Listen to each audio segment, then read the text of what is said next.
रहीम।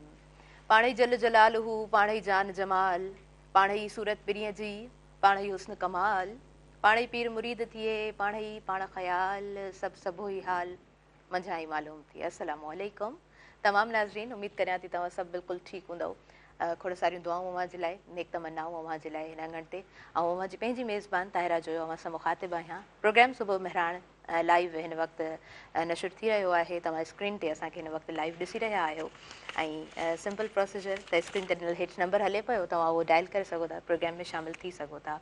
अॼु जो ॾींहुं बेहदि ख़ूबसूरत ॾींहुं ऐं अॼु जो ॾींहुं इंटरनेशनली जेकॾहिं ॾिसिजे त चिल्ड्रन्स डे आहे, ॿारनि जो आलमी ॾींहुं आहे। ऐं जेकॾहिं ॿारनि ते ॻाल्हाइजे थो त मां सम्झां थी दुनिया में ॿार उहा मख़लूक आहे जॾहिं वालिदीन थकिजी घर ईंदा आहिनि ऐं ॿारनि जो उहो आवाज़ु चाहे उहे खिलंदा हुजनि या रोईंदा हुजनि, पर वालिदीन जॾहिं ॿारनि ते नज़र विझनि था त उन्हनि जा सभु थक लही वेंदा आहिनि। ॿार जेकॾहिं घर में मौजूदु आहिनि, यानी ईअं चई सघूं था त टिड़ियल गुल मौजूदु आहिनि ऐं उन्हनि जी ख़ुशबू जॾहिं घर में उहा हूंदी आहे त घरु बहकियल हूंदो आहे। महक हिकिड़ी जेका आहे न उहा पंहिंजी हूंदी आहे उन घर जी। तव्हांजो ईअं एक्सपीरियंस रहियो हूंदो न, घर में जेकॾहिं ॿार हूंदा आहिनि त उहो घरु ॾाढो शोर गोड़ हूंदो आहे ऐं हिकिड़ी अलॻि रौनक हूंदी आहे। पर जेकॾहिं तव्हां कंहिं वक़्तु ॿारनि खे न ॾिसंदा हूंदो, ॿाहिरि वियल हूंदा त उहो घरु जेको आहे सो ख़ामोश हूंदो आहे। थोरी मूंखे ईअं महसूसु थींदो आहे त ख़ामोशी उहा जेको आहे न गमी में महसूसु थींदी आहे, त जहिड़ो ख़ामोशी असांखे न खाए पई। पर ॿार हूंदा आहिनि त यकीनन माहौल ॾाढो ख़ुशगवार लॻंदो आहे। सो नाज़रीन, तव्हांखे मां ॿुधाईंदी हलां त वर्ल्ड चिल्ड्रन्स डे जेको आहे उनजी हिन वक़्तु जेको स्लोगन आहे 2024 जी जेका थीम आहे उहा आहे लिसन टू द फ्यूचर। जेकॾहिं लिसन टू द फ्यूचर जी असां ॻाल्हि कयूं था त ॿारनि जे उन फ्यूचर ते नज़र रखी ऐं उहे हिकमत अमलियूं मां सम्झां थी उन्हनि ते अमल करिणो पवंदो, उहे स्ट्रेटजीस ठाहिणियूं पवंदियूं जंहिंसां ॿारनि जो फ्यूचर आहे उहो ॾाढो ख़ूबसूरत बणिजी सघे। ॿारनि खे पाण ईअं बि चवंदा आहियूं त इहे मुस्तक़बिल जो महिमार आहिनि, या बिल्कुलु ठीकु या बिल्कुलु दुरुस्त ॻाल्हि आहे त ॿार मुस्तक़बिल जो महिमार आहिनि ऐं पोइ जेके वॾा आहिनि, जेके एल्डर्स आहिनि, उन्हनि जी ज़िमेदारी थिए थी त ॿार जो बहितर खां बहितर फ्यूचर जे हवाले सां सोचनि। अच्छा, ओवरऑल मां तव्हांखे ॿुधाईंदी हलां त established in 1954 as a universal world children's day on 20 November. अॼु 20 नवंबर आहे जंहिं ते इंटरनेशनली इहो ॾींहुं सेलिब्रेट कयो वञे थो। ऐं 1959 when UN general assembly of the rights of the children's खे डिक्लेयर कयो, उहो ईयर जेको आहे सो 1959 हुयो। ऐं उनखां अलावा 1989 जेको आहे when UN general adopted the convention on the rights of the children. ऐं वरी 1990 उहो साल हुयो जंहिं ते डिक्लेरेशन ऐं कन्वेंशन ऑन चिल्ड्रन्स राइट्स असांजे साम्हूं आई। पाकिस्तान जी जेकॾहिं मां ॻाल्हि कयां त पाकिस्तान में 34% जेको आहे ॿारनि जो अंडर 5 इयर्स, 5 सालनि खां जेका घटि ॿार आहिनि are registered at birth nationally. उहे ॿार रजिस्टर्ड आहिनि नेशनली ऐं इहो जेको आहे सो ॿारनि जो ज़ाती हक़ बि आहे। ऐं इनखे पाण ईअं चई सघूं था त जेको आहे सो उन्हनि जी रिकग्निशन बेहदि ज़रूरी आहे। ॿारनि खे त ख़बर कोन हूंदी आहे, पर एजुकेटेड जेके पेरेंट्स आहिनि उन्हनि जे लाइ इहो लाज़िम करार आहे त ॿारनि जी एग्ज़िस्टेंस ऐं आइडेंटिटी जेका आहे उहा उनजी रजिस्ट्रेशन थियल हुजे लीगली। इहो ॿारनि जो हक़ आहे ऐं माइटनि जो इहो फ़र्ज़ु पिणु आहे। उनखां अलावा 34% जी जेकॾहिं मां ॻाल्हि कयां थी त उहे ॿार रजिस्टर्ड थियल आहिनि, त उन्हनि जी एग्ज़िस्टेंस आहे नेशनली। पर उनखां अलावा हाणे 34 खां अलावा ॾिसो केतिरा परसेंटेज आहिनि जिन जी उहा एग्ज़िस्टेंस रजिस्टर्ड कोन थियल आहे। यानी इहो ॾिठो वञे त लिटरेसी रेट वरी असां जॾहिं ॾिसंदा आहियूं न त पोइ ख़बर पवंदी आहे त जेकॾहिं पेरेंट्स एजुकेटेड कोन आहिनि त पोइ ज़ाहिरी ॻाल्हि आहे इन तरह जूं पोइ रिपोर्ट्स ईंदियूं आहिनि। उनखां अलावा UN फूड प्रोग्राम तहत जेका रिपोर्ट आई आहे, मां थोरो तव्हांखे बैकग्राउंड ॿुधाईंदी हलां त उहे औरतूं असांजी हिन सोसाइटी में जेके 20 खां वठी 50 सालनि ताईं उन्हनि जी रिपोर्ट, त उहे 15 सालनि जी एज में उन्हनि जी शादी थी। ऐं उनखां अलावा जेको आहे सो चोथों हिसो जेकॾहिं ॾिठो वञे त 18 सालनि खां घटि उमिरि जी माना औरतुनि जी शादी कराई वञे थी। त पोइ उन्हनि जो जेको फैमिली स्ट्रक्चर आहे, जेको उन्हनि जो बैकग्राउंड आहे, जेकॾहिं उन ते थोरी नज़र विझे थी त पोइ डिसफंक्शनल फैमिलीज़ असांखे नज़र ईंदियूं आहिनि। यानी वालदेन मर्द ऐं औरत पढ़ियल न हूंदा आहिनि त उन्हनि जो पूरो इम्पैक्ट हिकिड़ो फैमिली ते त वेंदो आहे। जॉइंट फैमिलीज़ हूंदियूं आहिनि त उहे डिस्ट्रॉय डिस्ट्रॉयड फैमिलीज़ हूंदियूं आहिनि, डिसफंक्शनल फैमिलीज़ हूंदियूं आहिनि, उन्हनि जो पूरो जो पूरो असरु ॿारनि ते पवंदो आहे। ऐं 3.3 मिलियन जेको आहे Pakistani children's are trapped in child labour. त इहो मां सम्झां थी 3.3 मिलियन ॾाढो वॾो अंगु आहे, इहो ज़ुल्म आहे। सो जेतिरो थी सघे सिंपली इहो त डेटा जे हवाले सां पाण ॻाल्हि ॿोल कईसीं, पर सिंपली एतिरो ज़रूरु आउं चवणु चाहींदसि त पंहिंजे ॿारनि खे वक़्तु ॾियो। वक़्तु ॾाढो क़ीमती हूंदो आहे ऐं अॼुकल्ह जे दौर में पेरेंट्स उहो डबल जॉब करणु, पंहिंजी एक्टिविटीज़ में घणो इन्वॉल्व रहणु, उन सां ॿारनि जी वक़्तु घटि हूंदो आहे। ॿारनि जी जेका एज आहे, जेका माइंड मैपिंग जेका तयारु थींदी आहे, उनजो वक़्तु ॾाढो मुख़्तसिर हूंदो आहे, ॾाढो घटि हूंदो आहे। उहो एज जॾहिं उहा क्रॉस करे वेंदा आहिनि त पोइ ज़ाहिरी ॻाल्हि आहे every action have it's equal and opposite reaction, त उनजो इक्वली ऐं अपोज़िट हिकिड़ो रिएक्शन ज़रूरु साम्हूं ईंदो आहे। नाज़रीन, उन खां अलावा हिन प्रोग्राम सां सुबुह महिराण सां भरपूर सहकार जेको मौजूदु आहे उहो स्किन वाइट साबुण जो आहे। स्किन वाइट गॉट मिल्क साबुण, जंहिंमें प्योर इंग्रीडियंट्स मौजूदु आहिनि, ख़ालिस शयूं इस्तेमालु थियल आहिनि। स्किन वाइट गॉट मिल्क साबुण पाकिस्तान जो बहितरीनु फॉर्मुला सां तयारु थियल साबुण आहे, जेको इज़ीली अव्हांखे कंहिं बि दुकान तां मिली वेंदो। उन खां अलावा भरपूर सहकार हिन प्रोग्राम सां मौजूदु आहे ख़ालिस बेज़े ऐं कणिक सां तयारु कयल बहितरीनु ज़ाइके वारो मुंहिंजे देश जो बिस्किट गाला। सो हिन सहकार सां प्रोग्राम जी तरफ़ अॻियां वधंदसि। अॼु जो प्रोग्राम सम हाउ इट्स, मां ईअं चई सघां थी त एक्साइटिंग प्रोग्राम ज़रूरु आहे मुंहिंजे लाइ। तारीफ़ यकीननि आयल जेके मुआज़िज़ मुंहिंजे आॾो शख़्सियतूं आहिनि, उन्हनि जो तारीफ़ आऊं कराईंदसि, पर तव्हांखे गॾो गॾु ॿुधाईंदी हलां त मूंखे अॼु सिंधी कोटी बि पहिरियल आहे, सिंधी ड्रेस जेको आहे मूंखे पातल आहे। ऐं इन जो रीज़न इहो आहे त 1 डिसेंबर असां सिंधी कल्चरल डे सेलिब्रेट कंदासीं, सिंधी ॾिहाड़ो मल्हाईंदासीं। ऐं महिराण टेलीविज़न जो जेको स्लोगन आहे, ॾाढो ज़बरदस्त असांजो स्लोगन आहे त मज़हबी भाईचारो असांजी सकाफ़त ऐं सिंधू दरिया असांजी मईशत। सिंधू दरिया ते हिन प्रोग्राम में पाण ॻाल्हायो आहे, पाणी जे हवाले सां पाण ॻाल्हायो आहे, जेको असांजो अहम मुद्दो पिणु आहे। पर जेकॾहिं कल्चरल डे जी ॻाल्हि कयूं था त कल्चरल डे हिकिड़ो ख़ुशी जो ॾींहुं हूंदो आहे, उनखे ईद जे ॾींहुं जीअं पाण सेलिब्रेट कंदा आहियूं। सो उन हवाले सां बि हिन प्रोग्राम में ॻाल्हि थींदी, छाकाणि त इहा असांजी थीम बि आहे। ऐं मां ॿुधाए चुकसि त 1 डिसेंबर असां इन ॾींहं खे सेलिब्रेट पिणु कंदासीं। सो यस, हाणे असांजा जेके आयल मुअज़्ज़िज़ महिमान आहिनि, उन्हनि जी तरफ़ आऊं अॻिते हिकु क़दम वधाए रही आहियां। पहिरियों सीट ते जेका शख़्सियत मुंहिंजे आॾो मौजूदु आहे, शबनम गुल साहिबा। ऐं शबनम गुल साहिबा जे जेकॾहिं कम ते आऊं नाज़रीन ॻाल्हायां थी त पाण अदीब आहिनि, तालीम याफ़्ता उहा औरत जेका तमामु असांजे हिन समाज में औरतुनि जे लाइ हिकिड़ी इंस्पिरेशन ज़रूरु आहिनि। पाण राइटर आहिनि, कॉलम्स वक़्तनि फ़वक़्तनि उन्हनि जा ईंदा रहनि था। मुख़्तलिफ़ मौज़ुअनि ते किताब संदन अची चुका आहिनि, किताबनि जी फ़हरिस्त मूं वटि मौजूदु आहे। स्क्रीन ते मां गॾो गॾु चाहींदसि त असां ॾेखारींदा हलूं। सो किताब जेके आहिनि उहे तव्हांजे आॾो मां ॻणाईंदी हलां। शाह लतीफ़ ऐं परॾेही शाइरनि जो फ़िक्री इबियास, शबनम गुल साहिबा जो किताब मुंहिंजे आॾो मौजूदु आहे, जेको अव्हांखे आऊं ज़रूरु पंहिंजे हथनि में खणी बि ॾेखारींदमि। ऐं उनखां अलावा शाह लतीफ़ और जमालियात, बहितरीनु ॾाढो टाइटल आहे शबनम गुल साहिबा जो। ही किताब मार्केट में अची चुको आहे, पाण सभिनीनि जे हथ ताईं पहुची चुको आहे। ऐं तहतुल शऊर की ताक़त, ॾाढो बहितरीनु संदन किताब असांजे आॾो मौजूदु आहे। प्यासी लहरें संदन बहितरीनु किताब असांजे आॾो मौजूदु आहे, जेको अव्हां सभिनीनि ताईं पिणु पहुची चुको आहे। उनखां अलावा लहरुनि जो गीत, ॾाढो बहितरीनु टाइटल ऐं ॾाढो ख़ूबसूरत किताब मैडम जो असां आॾो मौजूदु आहे। रेडियो ऐं टीवी जा ड्रामाज़ जंहिंमें मौजूदु आहिनि, जेके तव्हां पढ़ी सघो था। ऐं किताब पढ़णु मां सम्झां थी ॾाढी ख़ूबसूरत आदत पिणु हूंदी आहे। ख़ुदि शनासाईअ जो जोहर, ॾाढो बहितरीनु संदन किताब, फ़िक्री ऐं समाजी नफ़्सियात जा मुख़्तलिफ़ रुख तव्हां जॾहिं पढ़ंदव त यकीननि ॾाढो इंट्रस्टिंग इहो किताबु आहे। मुंहिंजो सूरजमुखी सारोणियूं आहिनि संदन शबनम गुल साहिबा जो। इहो किताबु मुंहिंजे अॻियां मौजूदु आहे। ख्वाब नगर ॾाढो बहितरीनु सफ़रनामो आहे। ऐं नाज़रीन, उनखां अलावा लफ़्ज़नि जा दीप, सिंध जी फ़िक्री ऐं समाजी शऊर जी औसर। सो इहो किताबु असांजे आॾो मौजूदु आहे। ऐं मखीअ खां मोकलाणी नॉवल आहे संदन, जेको मां सम्झां थी स्क्रीन ते भले तव्हां ॾिसो पिया। ऐं दर्द जी लय, शबनम गुल साहिबा जी ही शाइरी जेको आहे कंपाइल थियल आहे, किताबी सूरत में असां वटि मौजूदु आहे। अधूरी कथा, नफ़्सियात जे मौज़ूअ ते लिखियल ही कहाणियूं आहिनि, जेको मुंहिंजे अॻियां मौजूदु आहे, ज़रूरु अव्हांखे ॾेखारींदमि। ख़ाली हंज जो ॾुख, दर्दनाक हिकिड़ो टाइटल आहे। ऐं यकीननि पढ़ण में ॾाढो सुठो असांखे इहो किताबु, इहे कहाणियूं बेहदि ख़ूबसूरत असांखे लॻंदियूं नाज़रीन जेके मां सम्झां थी त असांजी हिन समाज जी अकासी पिणु आहिनि।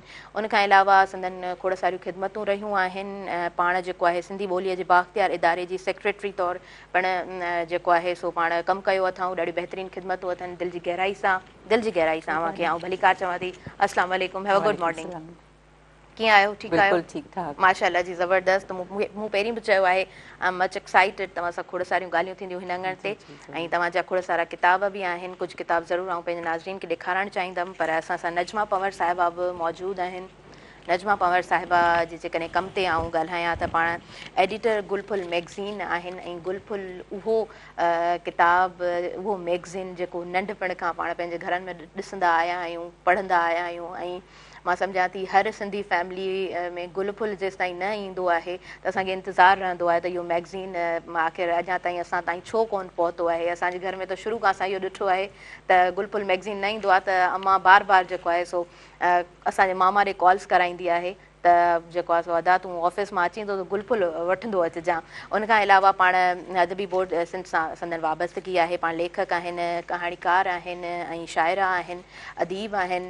मैडम जा कॉलम्स बि ईंदा रहिया आहिनि। पाण तमामु बहितरीनु कमु करे रहियूं आहिनि। शी इज़ वेरी एनर्जेटिक माशाअल्लाह। They both are very beautiful ladies in my programme. तव्हांखे दिलि जी गहराई सां मां भलीकार चवां थी। अस्सलाम वालेकुम, हैव अ गुड मॉर्निंग। कीअं आहियो?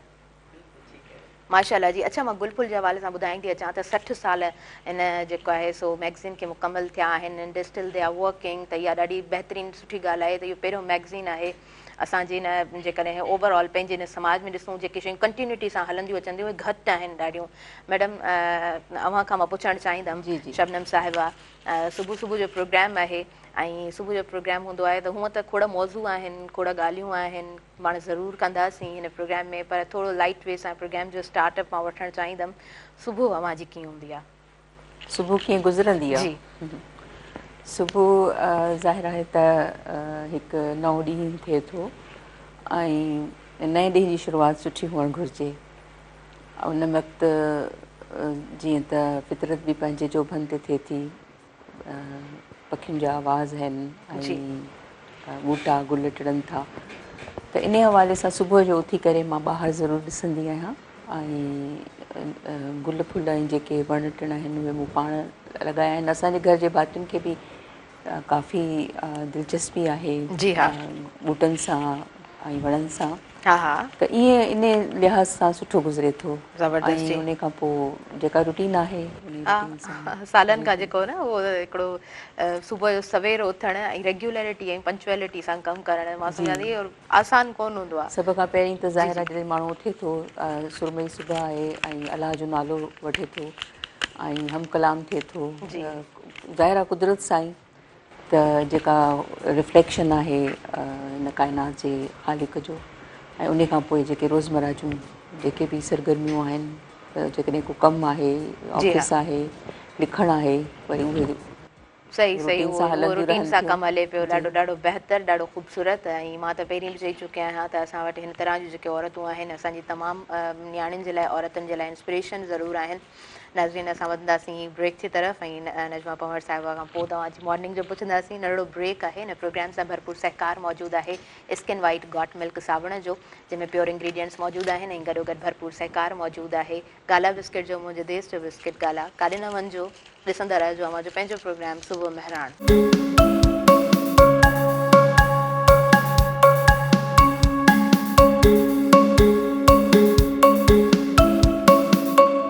नाज़रीन, सभिनी ॾिसंदड़नि खे मां भलीकार चवां थी अव्हांजे पंहिंजे प्रोग्राम सुबुह महराण में, ऐं प्रोग्राम सां भरपूर सहकार मौजूदु आहे स्किन वाइट गॉट मिल्क साबुण जो, ऐं गॾोगॾु सहकार मौजूदु आहे गाला बिस्किट जो, मुंहिंजे देश जो बिस्किट गाला।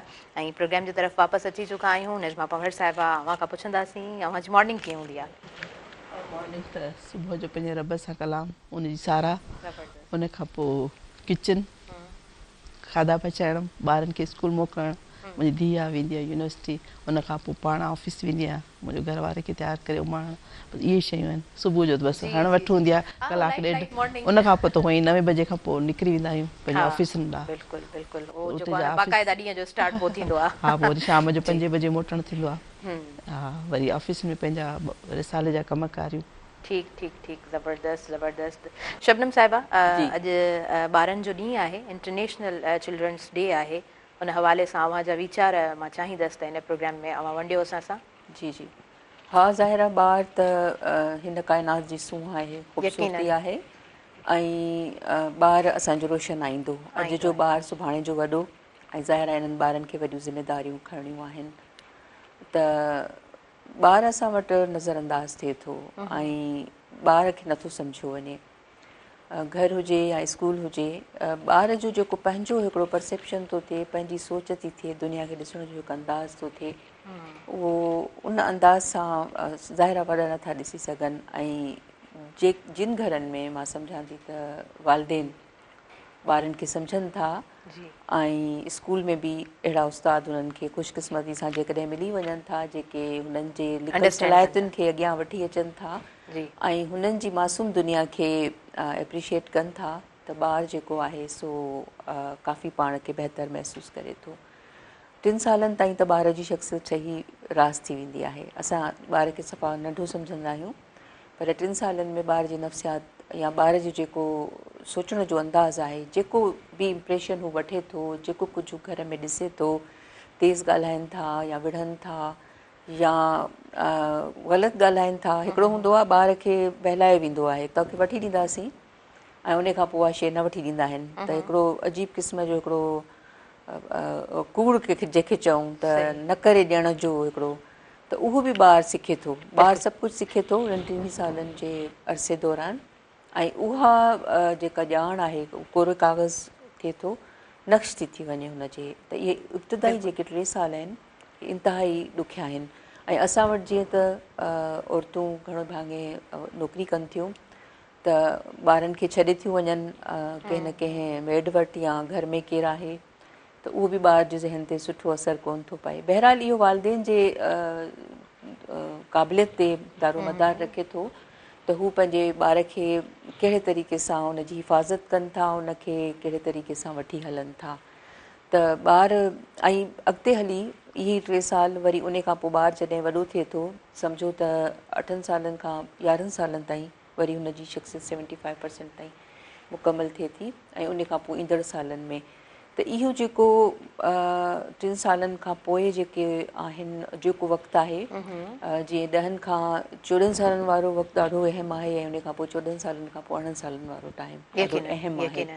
ऐं वालदेन खे ॿार सां ईअं हुअणु घुरिजे जीअं को पाछो हूंदो आहे इंसान सां गॾु, सायो हूंदो आहे। त असां इहे सम्झंदा आहियूं ॿारु वॾो पियो थिए, 6 सालनि जो थी वियो, हाणे सभु कुझु करे पियो, या 10 जो 12 जो 14 जो, ईअं न आहे।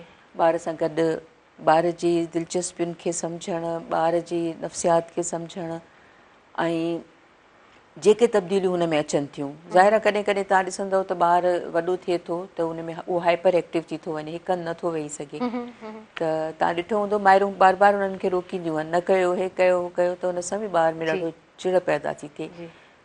त ॿारु हिकु अहिड़ी ख़ूबसूरत तख़लीक़ आहे वालदेन जी, जंहिंजी जेतिरी उन्हनि खे शुक्रगुज़ारी करणु घुरिजे, उन्हनि खे थोरा मञणु घुरिजनि, त हुननि जे घर में हिकु रोशनी आहे, हुननि जे घर में हिकु ख़ूबसूरती ऐं मासूमियत जी दुनिया आहे, ऐं उनखे वधि में वधि वक़्तु ॾियणु घुरिजे। तव्हां ॾिठो हूंदो त घणा वालदेन ॿारनि सां ॿार थी करे रहंदा आहिनि, ऐं घणा उस्ताद बि अहिड़ा आहिनि जेके ॿारनि जी लेवल ते अची ॿारनि सां ॻाल्हाईंदा आहिनि। उते ॿारु ॾाढो पाण खे महफ़ूज़ सिक्योर महसूसु कंदो आहे, त ॿारनि सां ॿार ई थी रहणो थो पए। तॾहिं जेको आहे हिकिड़ो असां ॿारनि सां ॿार खे सम्झाए सघूं था, ऐं ॿार सां उन जी लेवल ते अची असां जॾहिं ॻाल्हाईंदासीं त ॿारु सम्झंदो। यकीनन यकीनन। अच्छा, उन खां अलावा पाकिस्तान में जेको आहे सो इहा बि UN जी रिपोर्ट आहे त ॿार ते उहो तशदुद थिए थो, उहो फिज़िकल बि थिए थो, इमोशनली बि थिए थो, मेंटली बि थिए थो। जेके बिहेवियर्स असां समटाइम्स असां इग्नोर करे वेंदा आहियूं, उहे बिहेवियर्स ॿारनि जे ज़हन ते, जीअं शबनम साहिबा, मां अव्हांजी ॻाल्हि ज़रूरु कोट करणु चाहींदमि। ऐं चवंदो गोरो काग़ज़ हूंदो आहे, ऐं उहे शयूं सभु नक्श बणिजी जेको आहे सो ॿारु उतां खां ई उभरंदो आहे।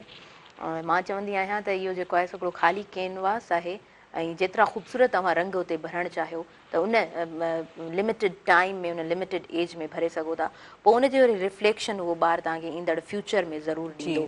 अच्छा, असां वटि पंवर साहिबु अव्हां बि मौजूदु आहियो, मां अव्हां खां पुछणु चाहींदसि त उहे ॿार जेके नज़रअंदाज़ तमामु घणो थियनि था, छाकाणि त अव्हां जेको आहे सो लिखण सां अव्हां जी वाबस्तगी आहे, बाक़ी नफ़्सियात जो जेको मौज़ू आहे गहरो मौज़ू आहे, पर थोरो ॼाणणु चाहींदसि अव्हां जी ज़ुबानी अव्हां जा लफ़्ज़ हिन प्रोग्राम में शामिलु करणु चाहींदसि त उहे ॿार जेके घणो समटाइम्स इग्नोर थींदा आहिनि, उन्हनि जी शख़्सियत कीअं बणिबी आहे, छा था सम्झो?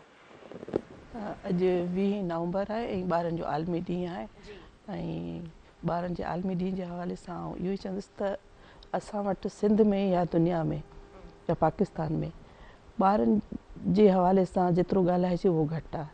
असां सिर्फ़ु जीअं रिसालो था कढूं त आउं सम्झां थी त जेको गुलफुल हिकिड़ो रिसालो सॼी सिंध में हिकिड़ो रिसालो निकितो आहे, हिन महिल ताईं हले पियो। ऐं ॿारनि जे लाइ लिखण लाइ बि केरु माना तयारु कोन्हे, घटि लिखनि था माण्हू, जेके वॾा राइटर हुआ हिकिड़ो दौरु हो उहो लिखंदा हुआ। ऐं ॿारनि जी जेका शख़्सियत ठहे थी घर मां ठहे थी, स्कूल मां ठहे थी, पर असांजे घरनि में बि ॿारनि खे उहो तवजो नथो ॾिनो वञे। जीअं असांजूं वॾियूं चवंदियूं हुयूं त ॿारु आहे मुछ जो वार, जेॾां वाराइसि तेॾां वरे। त ऐं ॿार हूंदा आहिनि गुल, उन्हनि गुलनि जी जेका आबियारी कबी आहे न ॾाढी प्यार सां कबी आहे। जॾहिं ॿारनि खे प्यारु ॾिबो, मोहबत ॾिबी, शफ़क़त ॾिबी, ध्यानु ॾिबो ऐं उन जूं ॻाल्हियूं ॿुधबियूं। असां माइरूं, ऐं जनरल ॻाल्हि करियां थी त माइरूं मोबाइल जो जेको अॼुकल्ह दौरु अची वियो आहे, टीवी, मोबाइल, इंटरनेट, त असांजा पेरेंट्स बि घणो टाइम जेको आहे न पंहिंजो मसरूफ़ था रहनि। ऐं आउं चवंदी ख़ासि करे माउ खे त खपे त ॿारनि सां टाइम स्पेंड करे ऐं पंहिंजी मसरूफ़ियतुनि खे घटि करे, पर ॿारनि खे टाइम ॾिए। असां जॾहिं कचहरी कंदा आहियूं, ॿारु जॾहिं विच में ॻाल्हाईंदो आहे, असीं चवंदा आहियूं हाणे तूं चुप कर, पोइ ॻाल्हाइजे। जॾहिं हू पंहिंजी हिकिड़ी ॻाल्हि 10 दफ़ा असांखे ॿुधाए थो त असां उहा ॿुधणु पसंदि नथा कयूं, त हू तव्हां सम्झी सघो था त ॿारु छा सोचींदो हूंदो असांजे बारे में या पंहिंजी माउ जे बारे में। ऐं असां ॿारनि खे उहो टाइम ॾेई न सघिया आहियूं जेको असांखे ॾियणु खपे। ऐं उहे ॿार असां वटि हींअर तयारु न थी सघिया आहिनि। जीअं मिसाल तौरु आउं पंहिंजी ॻाल्हि थी करियां, ऐं पंहिंजे घर जी ॻाल्हि थी करियां, त असां जेॾां बि वेंदा हुआसीं त वापसि ईंदा हुआसीं त असांजो बाबा या अम्मा असां पुछंदा हुआ त तव्हांजो सॼो ॾींहुं कीअं गुज़रियो। हाणे असां पंहिंजे बाबा जी चो तरफ़ वेही उहा ॻाल्हि ॿुधाईंदासीं त सुबुह खां वठी हिन महिल ताईं असां जेको बस में चढ़ियासीं, असां स्कूल वियासीं, असां हेतिरनि दोस्तनि सां मिलियासीं, असांखे हीउ पढ़ायो वियो। आउं चवां थी त उहा शइ मूंखे हींअर नज़र नथी अचे। असां जीअं नंढड़ा हुआसीं त ॿारनि जा रिसाला पढ़ियासीं, अख़बारूं पढ़ियासीं। अॼुकल्ह ॿारु अख़बार नथो पढ़े, मीडिया सां उनजो उनछत वधीक आहे, टीवी, सोशल मीडिया सां। ऐं ॿारु केतिरी देरि मोबाइल ते थो वेहे असांजा पेरेंट्स खे ख़बर नथी पए। उहा साॻी सूरत हाल उस्तादनि जी बि आहे। ऐं उस्तादनि ते तनक़ीद नथी करणु चाहियां, पर स्कूलनि में ॾिठो वञे थो त जीअं मूं कुझु हींअर आर्टिकल पढ़िया त उन में इहो हो त तव्हांजो जेकर ॿारु फेल थिए थो त उनखे फेल न लिखो, उनखे लिखो त ट्राई अगेन, वरी तव्हां कोशिशि कयो।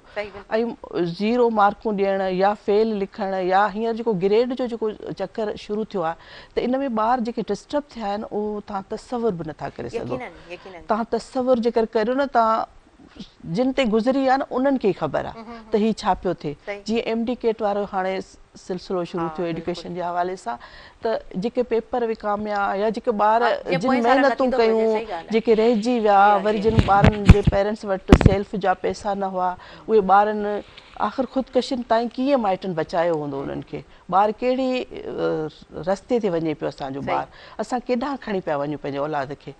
या माना जनरली सॼी सिंध में असांजी सूरत हाल आहे या पंजाब में स्कूलनि जी हालत तव्हां ॾिसो था त ॿारु असांजो डिस्टर्ब आहे। असांजा पेरेंट्स, मूंखे लॻे थो असांजा पेरेंट्स बि डिस्टर्ब आहिनि। मैडम इहा ॻाल्हि ॾाढी तव्हां सुठी कई पॉइंट आउट त पेरेंट्स डिस्टर्ब आहिनि। ऐं इहा ॻाल्हि मां अक्सर प्रोग्राम्स में कंदी बि आहियां त दुनिया जा काउंसलर्स इहो चवनि था त तव्हां जेकॾहिं ॿार खे सुठी तरबियत ॾियणु चाहियो था त पेरेंट्स जी पंहिंजी सुठी तरबियत हुअणु खपे। पहिरीं जेको आहे सो उन्हनि खे सिखणु खपे त ज़िंदगी खे गुज़ारण जा जेके नवां रंग ऐं ढंग आहिनि उहे कहिड़ा आहिनि, त पोइ तव्हां ॿारनि जी तरबियत ते ख़ूबसूरत तरीक़े सां कमु करे सघो था। इहो हिते वेही असां नथा चऊं, इहो दुनिया जे काउंसलर्स जी ॻाल्हि आहे। ईअं बिल्कुलु दुरुस्त ॻाल्हि बि आहे। जॾहिं कुझु सेखारण जे लाइ इंसानु वेंदो आहे त पहिरियों स्टेप हूंदो आहे त तव्हां पाण जेको आहे वेल प्रिपेयर्ड हुजो।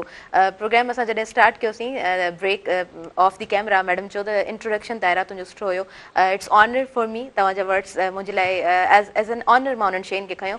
छो त जॾहिं तव्हां का ॻाल्हि चवंदा आहियो उन खां पहिरीं जेकॾहिं तव्हां उनजी रिसर्च नथा कयो, तव्हां कंफर्म नथा कयो आइदर तव्हां ठीकु आहियो या न आहियो, त पोइ उहा ॻाल्हि मां सम्झां थी बेमाना हूंदी आहे, यूज़लेस हूंदी आहे। त ईअं ई जेकॾहिं तरबियत ते अचे थो त तरबियत करण जे लाइ तरबियत याफ़्ता हुअणु ॾाढो ज़रूरी आहे। शबनम साहिबा, अव्हां खां मां पुछणु चाहींदसि, 1 डिसेंबर ॻाल्हि करे चुकी आहियां, सिंधी ड्रेस बि पायो वेठी आहियां, सो सिंधी कल्चरल डे जेको सेलिब्रेट थिए थो, इन जी सेलिब्रेशन ते त पाण ॻाल्हाईंदासीं ज़रूरु। त इहो आया कीअं स्टार्ट थियो, पाण सभिनीनि खे ख़बर आहे कीअं सेलिब्रेट थिए पियो, कीअं थियणु घुरिजे, पर सिंध जी ख़ूबसूरती खे शबनम साहिबा कीअं ॾिठो आहे? सिंध ज़ाहिर आहे हिकु इंतिहाई क़दीम ख़तो आहे ऐं सिंध में इंतिहाई ख़ूबसूरती सिर्फ़ु नज़ारनि जी हद ताईं न आहे, पर हितां जी सकाफ़त आहे, रीतूं रस्मूं आहिनि, ऐं सभ खां वॾी ॻाल्हि त हितां जी ॿोली जेका आहे उहा ॿोली इंतिहाई ख़ूबसूरत आहे। ऐं जेकॾहिं ॿोली खे ॾिसंदासीं त ॿोली में वरी जेको लोक अदब आहे असां वटि, ऐं हूअं बि चयो वेंदो आहे दुनिया में त जंहिं ॿोलीअ वटि पंहिंजो ख़ूबसूरत लोक अदब आहे उहा दुनिया जी सगाई ज़बान थिए थी। सूफ़ी विरसो आहे, ऐं सूफ़ी विरसे खे बि मां ईअं ॾिसां थी त जीअं उन में लोक अदब जी जेका झलक नज़र अचे थी, उहा ॿोली आहे, उहो हिकु जेको सालनि जो हिकिड़ो तरीक़ेकार आहे, जेको हिकु नस्ल खां ॿी नस्ल ताईं इहो विरसो मुंतक़िल थींदो पियो अचे। सकाफ़त जी ॻाल्हि जेका तव्हां कई, उहा सकाफ़त सिंध जी ऐं सिंध जी जेको कल्चर असां चऊं था, हाणे कल्चर था चऊं, त सकाफ़त जेका आहे उहा सकाफ़त जी डेफिनेशन असां ॾिसूं त उहा आहे छा। सकाफ़त में तक़रीबन सभई शयूं अची वञनि थियूं, जिन में ॿोली आहे, रहणी कहणी ऐं रीतूं रस्मूं आहिनि, ऐं माइंड सेट आहे, माण्हू कीअं था सोचनि, उन्हनि जा अक़ीदा कहिड़ा आहिनि, ऐं हुननि जो जेको पाइण जो अंदाज़ छा आहे, प्रोफेशन्स कहिड़ा आहिनि, इहे सभु ॿोली त कल्चर जो हिकु अणमिट हिसो आहे। जेकॾहिं ॿोली ख़तमु थी थिए त सकाफ़त बि ख़तमु थी वञे थी। त बहरहाल इहो जेको ॾिहाड़ो हींअर मल्हाइजे पियो, इहो तमामु सुठो हिकिड़ो जी शुरूआति कई वई आहे। इन सां इहो आहे त असांजा जेके नवां नस्ल आहिनि उन्हनि ताईं हिकिड़ो पैगाम वञे थो त पंहिंजी धरती खे जेको ओन करणु, पंहिंजी धरती खे पंहिंजो सम्झणु, उन ते फ़ख़्रु करणु, ऐं सिर्फ़ु इहा ई ॻाल्हि न आहे त हिकु ॾींहं जी ॻाल्हि त हिकु ॾींहुं असां ॾियारो मल्हायो ऐं बाक़ी साल असां उन खां गाफ़िल रहियासीं।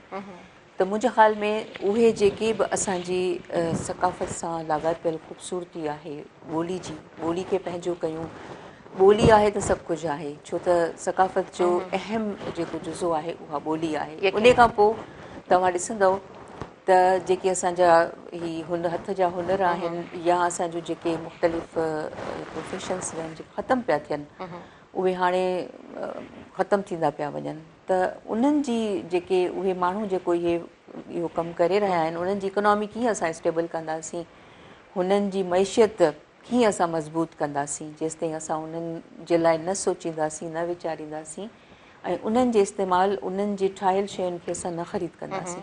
त बहरहाल ॾिठो वञे त इहो हिकु सुठो अहसासु आहे त जंहिं धरती ते बीठा आहियूं उहा कहिड़ी आहे, ऐं ज़ाती ज़िमेदारी जो अहसासु ज़बरदस्त ॾाढो सुठे तरीक़े सां, ॾाढो ख़ूबसूरत तरीक़े सां तव्हां पंहिंजा वीचार वंडिया आहिनि हिन प्रोग्राम में। ऐं प्रोग्राम में वक़्तु थी वियो आहे शॉर्ट कमर्शियल ब्रेक जो, नंढड़ी साही आहे। इन प्रोग्राम सां भरपूर सहकार मौजूदु आहे स्किन वाइट गॉट मिल्क साबुण जो, जंहिंमें प्योर इंग्रीडियंट्स नाज़रीन मौजूदु आहिनि, ऐं गॾो गॾु भरपूर सहकार मौजूदु आहे गाला बिस्किट जो, मुंहिंजे देश जो बिस्किट गाला।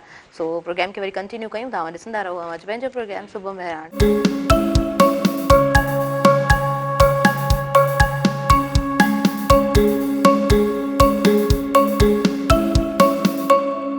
नाज़रीन, सभिनी ॾिसंदड़नि खे आऊं भली कार चवां थी अवां पंहिंजे प्रोग्राम सुबुह मेहरान में, ऐं हिन प्रोग्राम सां भरपूर सहकार मौजूदु आहे स्किन वाइट गॉट मिल्क साबुण जो, जंहिंमें जेको फॉर्मूला इस्तेमालु थियल आहे उहो ॾाढो बहितरीनु फॉर्मूला आहे, ऐं गॾो गॾु भरपूर सहकार मौजूदु आहे हिन प्रोग्राम सां गाला बिस्किट जो, मुंहिंजे देश जो बिस्किट गाला। नजमा पंवर साहिबा, अव्हां खां बि असां पुछणु चाहींदासीं सिंध जी जेका ख़ूबसूरती आहे, सिंध जा माग मकान, ऐं ओवरऑल सिंध खे कीअं ॾिठो आहे, अव्हांजी नज़र ऐं अव्हांजी ज़ुबानी कीअं अव्हां शेयर कंदव? सिंध जी सकाफ़त 5000 साल पुराणी सकाफ़त आहे। उन में जेका मोहन जे दड़े मां अजरक जो पीस मिलियो उन मां ई असां सम्झी सघूं था ऐं केतिरा ज्वेलरी मिली, ज़ेवर मिलिया। पर असां वटि हींअर बि 55 मर्कज़ आहिनि अजरक ठाहिण जा सिंध में, टंडे मोहम्मद ख़ान, मटियारे, हाला ऐं सखर जे पासे। ऐं हाणे जॾहिं खां सकाफ़ती ॾींहुं मल्हाइणु शुरू कयो वियो आहे, जंहिं बि ऐलान कयो त मूंखे सुठो लॻो। उन पहिरें साल त जेके जंहिं नमूने सां माण्हू ॿाहिरि निकिता हुआ अजरकूं पाए ऐं टोपियूं पाए, त उन सकाफ़त खे उजागर करण में उन माण्हुनि जो वॾो हथु हो जिन सकाफ़ती ॾींहं खे मल्हायो। ऐं उन खां पोइ जेको मल्हाईंदा अचूं पिया, ऐं आउं सम्झां थी असांजी सकाफ़ती शयुनि जे सेल में वाध थी आहे। अजरक ठाहिण में सूसियूं, गरबी, हा, गज ऐं टोपियूं ऐं इहे जेके बि शयूं आहिनि इहे सभु। ऐं सिंध जी सकाफ़त ॿोली बि आहे असांजी ॿोली बि सकाफ़त आहे, असांजी धरती बि सकाफ़त आहे। असांजा सिंधनि जा घर जेके हुआ वेकरा घर हुआ। उन्हनि वॾनि घरनि में जेके फर्नीचर हूंदो उहो बि जंडीअ जो हूंदो। उहे जंडी जा ठाहींदड़ कारीगर बि असांजे सकाफ़त जो हिकिड़ो हिसो आहे। उन्हनि कारीगरनि खे बि मान लहनि था, उन्हनि शयुनि खे बि असांखे बि माना प्रोमोट करणु खपे। ऐं जीअं वॾा घर ठाहींदा हुआ, जीअं अॻे त सिंपल ठाहींदा हुआ, पोइ उन खां पोइ वरी जिन वॾा घर ठाहिणु शुरू कया त काशीअ जूं सिरूं इस्तेमालु थियणु लॻियूं। ऐं उहे जेके कारीगर आहिनि उहे बि असांजे सिंध जा हुनरमंद कारीगर आहिनि।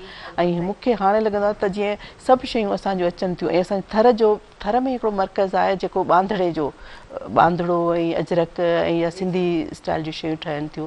त असांजा जेके बि सिंध जा शहर आहिनि उहे सकाफ़त सां भरपूर शहर आहिनि। ऐं असांजा ॿार जॾहिं अजरक पाए उन सकाफ़ती ॾींहं ते ॿाहिरि निकिरनि था त हिकिड़ी अणलिखी ख़ुशी महसूसु थिए थी। ऐं हींअर वेझड़ाई में सरतियूं संघ हिकिड़ी माना आहे। उन्हनि जेके बहिराणे जूं औरतूं आहिनि उन्हनि खां भर्त भराए ऐं उहे स्टॉल लॻाइनि थियूं, एग्ज़िबिशन कराइनि थियूं। उहा बि हिकिड़ी ख़ुशि आईंदा ॻाल्हि आहे त असांजे सिंध जी सकाफ़त खे माना एग्ज़िबिशन जे ज़रिए असां जिते माना असां नथा पहुची सघूं, असीं शहरनि में रहूं था या कराची जा माण्हू उते नथा पहुची सघनि, त उहे शयूं शहरनि में अची ऐं माण्हू विकिरो कनि। ऐं उहे कुझु माण्हू अहिड़ा हुजनि जेके उन्हनि खां वठी अची हिते स्टॉल वग़ैरह लॻाइनि। ऐं इहा क़दीम शयूं जीअं मिसाल तौरु हाणे उहा शइ बांधड़ो असांजी ॾाढी पातो पड़े जी सूरत में या पोतियुनि जी सूरत में या कंजरियुनि जी सूरत में, पर हाणे इहो फैशन में अची थो वञे। दुबई मां हींअर असांजी दोस्त जी धीअ जी शादी हुई त उन दुबई मां बांधड़े ते पूरो वॻो उन पंहिंजी धीअ जे लाइ वरितो, ॿाहिरि मुल्क में रहे थी। त मुंहिंजो कॾहिं मुंहिंजी ॾाॾीअ 80 साल अॻु में पातो, हाणे माना असांजी हिन 80 सालनि खां पोइ बि उहो कल्चर, उहा सकाफ़त असांजे ॿाहिरि मुल्कनि में बि छोकिरियूं सिंधियाणियूं उहे ड्रेसूं पाइनि थियूं जेके असांजे 80 साल पहिरीं। हा, उन्हनि शयुनि जो हाणे माना खपत वधी वई आहे। ऐं इन सकाफ़ती ॾींहं जे हवाले सां आउं सम्झां थी त हिकिड़ी ॿारनि खे बि ॼाण पई आहे त अजरक छा आहे, भर्त जूं शर्ट छा आहे ऐं हुनर कहिड़ी शइ आहे। काफ़ी शयुनि जी ॿारनि खे बि ॼाण पई आहे। ऐं आउं सम्झां थी त हीअ सकाफ़ती ॾींहं बि मल्हाइणु खपनि जेके ईद जे बराबरि ई हूंदा आहिनि। ऐं सम्झां थी त ईद ते माण्हुनि खे एतिरी ख़ुशी कोन थींदी आहे जेका सकाफ़ती ॾींहं जे हवाले सां थींदी आहे। सही था चओ, बिल्कुलु इहो त ॾिठो बि वियो आहे। अच्छा, असां शबनम साहिबा अव्हां खां पुछणु चाहींदासीं, एतिरो सारो कमु अव्हांजो जेको मां ईअं चवां त एॾो वॾो जेको आहे सो दरिया हुनखे भला कूज़े में कीअं बंदि कयूं, अॼु मुंहिंजे लाइ बि चैलेंज बणिजी वियो आहे। ऐं यकीनन अव्हां जे लाइ बि चैलेंज आहे त अॼु हिन सॼे कम खे जेको आहे सो कीअं एक्सप्लेन कजे। हीउ ॾाढो ख़ूबसूरत अव्हांजो किताबु मुंहिंजे आॾो मौजूदु आहे, शाह लतीफ़ ऐं परॾेही शाइरनि जो फ़िक्री इबियास। शाह लतीफ़ ऐं परॾेही शाइरनि जो जेको इबियास आहे, नो डाउट ॾाढो इंट्रस्टिंग। ऐं जॾहिं टॉपिक्स ॾिसां पई त बेहदि इंट्रस्ट मुंहिंजो वधे पियो, छो त पढ़ण जो शौक़ु आउं ख़ुदि रखां थी। एतिरो घणो जॾहिं पढ़िजे थो, मां सम्झां थी तॾहिं ई चंद कुझु शयूं सुठियूं छंड छाण करे पोइ जेको आहे सो असांजे तमामु नाज़रीन ताईं, तमामु पढ़ंदड़ ताईं पहुचाए सघजनि थियूं। सो इहो सफ़र कीअं हुयो?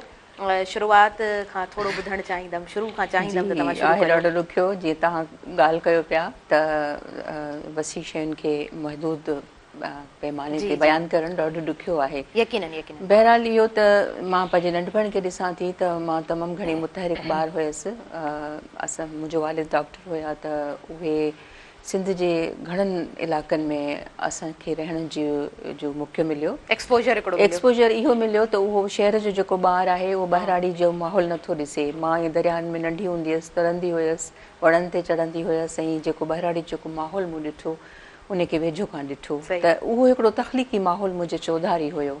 ऐं तमामु घणी जेके शरारती शैतान हिकु हंधि वेही न सघंदी हुयसि। त उन में अॻिते जॾहिं मां थोरो वॾी थियसि त मां इहा ॻाल्हि महसूसु कई त अंदरि में हिकिड़ी बेचैनी त मूंखे कुझु करणु खपे। पोइ आहिस्ते आहिस्ते मां जॾहिं लिखण ॾांहुं आयसि त मुंहिंजी उहा बेचैनी घटि थी। त पोइ हिकिड़ी जेके चइजे त डायरेक्शन मिली वई, हिकिड़ो रुख़ मिली वियो। लिखणु जेको आहे या को बि मशग़लो उहो ॾाढो मस्बत थो थिए ऐं तव्हांजी शख़्सियत में तमामु घणो तवाज़ुन ऐं बुर्दबारी ऐं जेका मुस्तक़िल मिज़ाजी खणी थो अचे।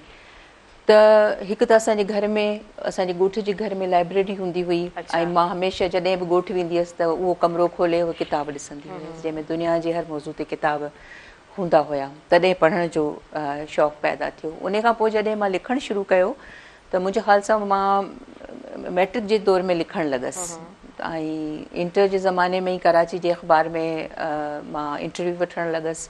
ईअं मुंहिंजे लिखण जी शुरूआति थी। माशाअल्लाह जो दौरु हुयो ऐं तव्हां ख़बर आहे सिंध जे समाजी ऐं सियासी पस मंज़र में घणा ई मसइला रहिया आहिनि त उहे बि माण्हूअ खे उत्साहिनि था।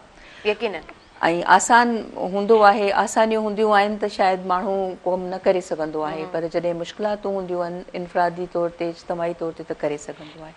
ईअं ई मुख़्तलिफ़ मौज़ूअनि खे मां सहेड़ींदी रहियसि। बुनियादी तौर ते शुरू खां ई मां कॉलम लिखियो ऐं उन सां गॾोगॾु कहाणियूं लिखणु लॻसि। त जेकॾहिं मां कहाणियूं जेकॾहिं ॿुधायां त कहाणियूं इहो आहे त कहाणियूं हिकु तामीरी हिकिड़ी सोच ॾियनि थियूं, उन में दिलचस्पी जो बि अंसर हुजे थो। उन खां पोइ तहक़ीक़ ॾांहुं मां आयसि, तक़रीबन 15 साल 20 साल थिया आहिनि। त शाह अब्दुल लतीफ़ भिटाई जे हवाले सां या जेके सूफ़ी सिंध जा आहिनि, दुनिया जा सूफ़ी आहिनि, मिस्टिक्स आहिनि, त उन्हनि खे पढ़णु लिखणु शुरू कयो। त इहो सफ़र ईअं ई हलंदो रहियो, कहाणी खां कॉलम्स ताईं, कॉलम खां तहक़ीक़ ताईं, वरी शाइरी विच में अची वई।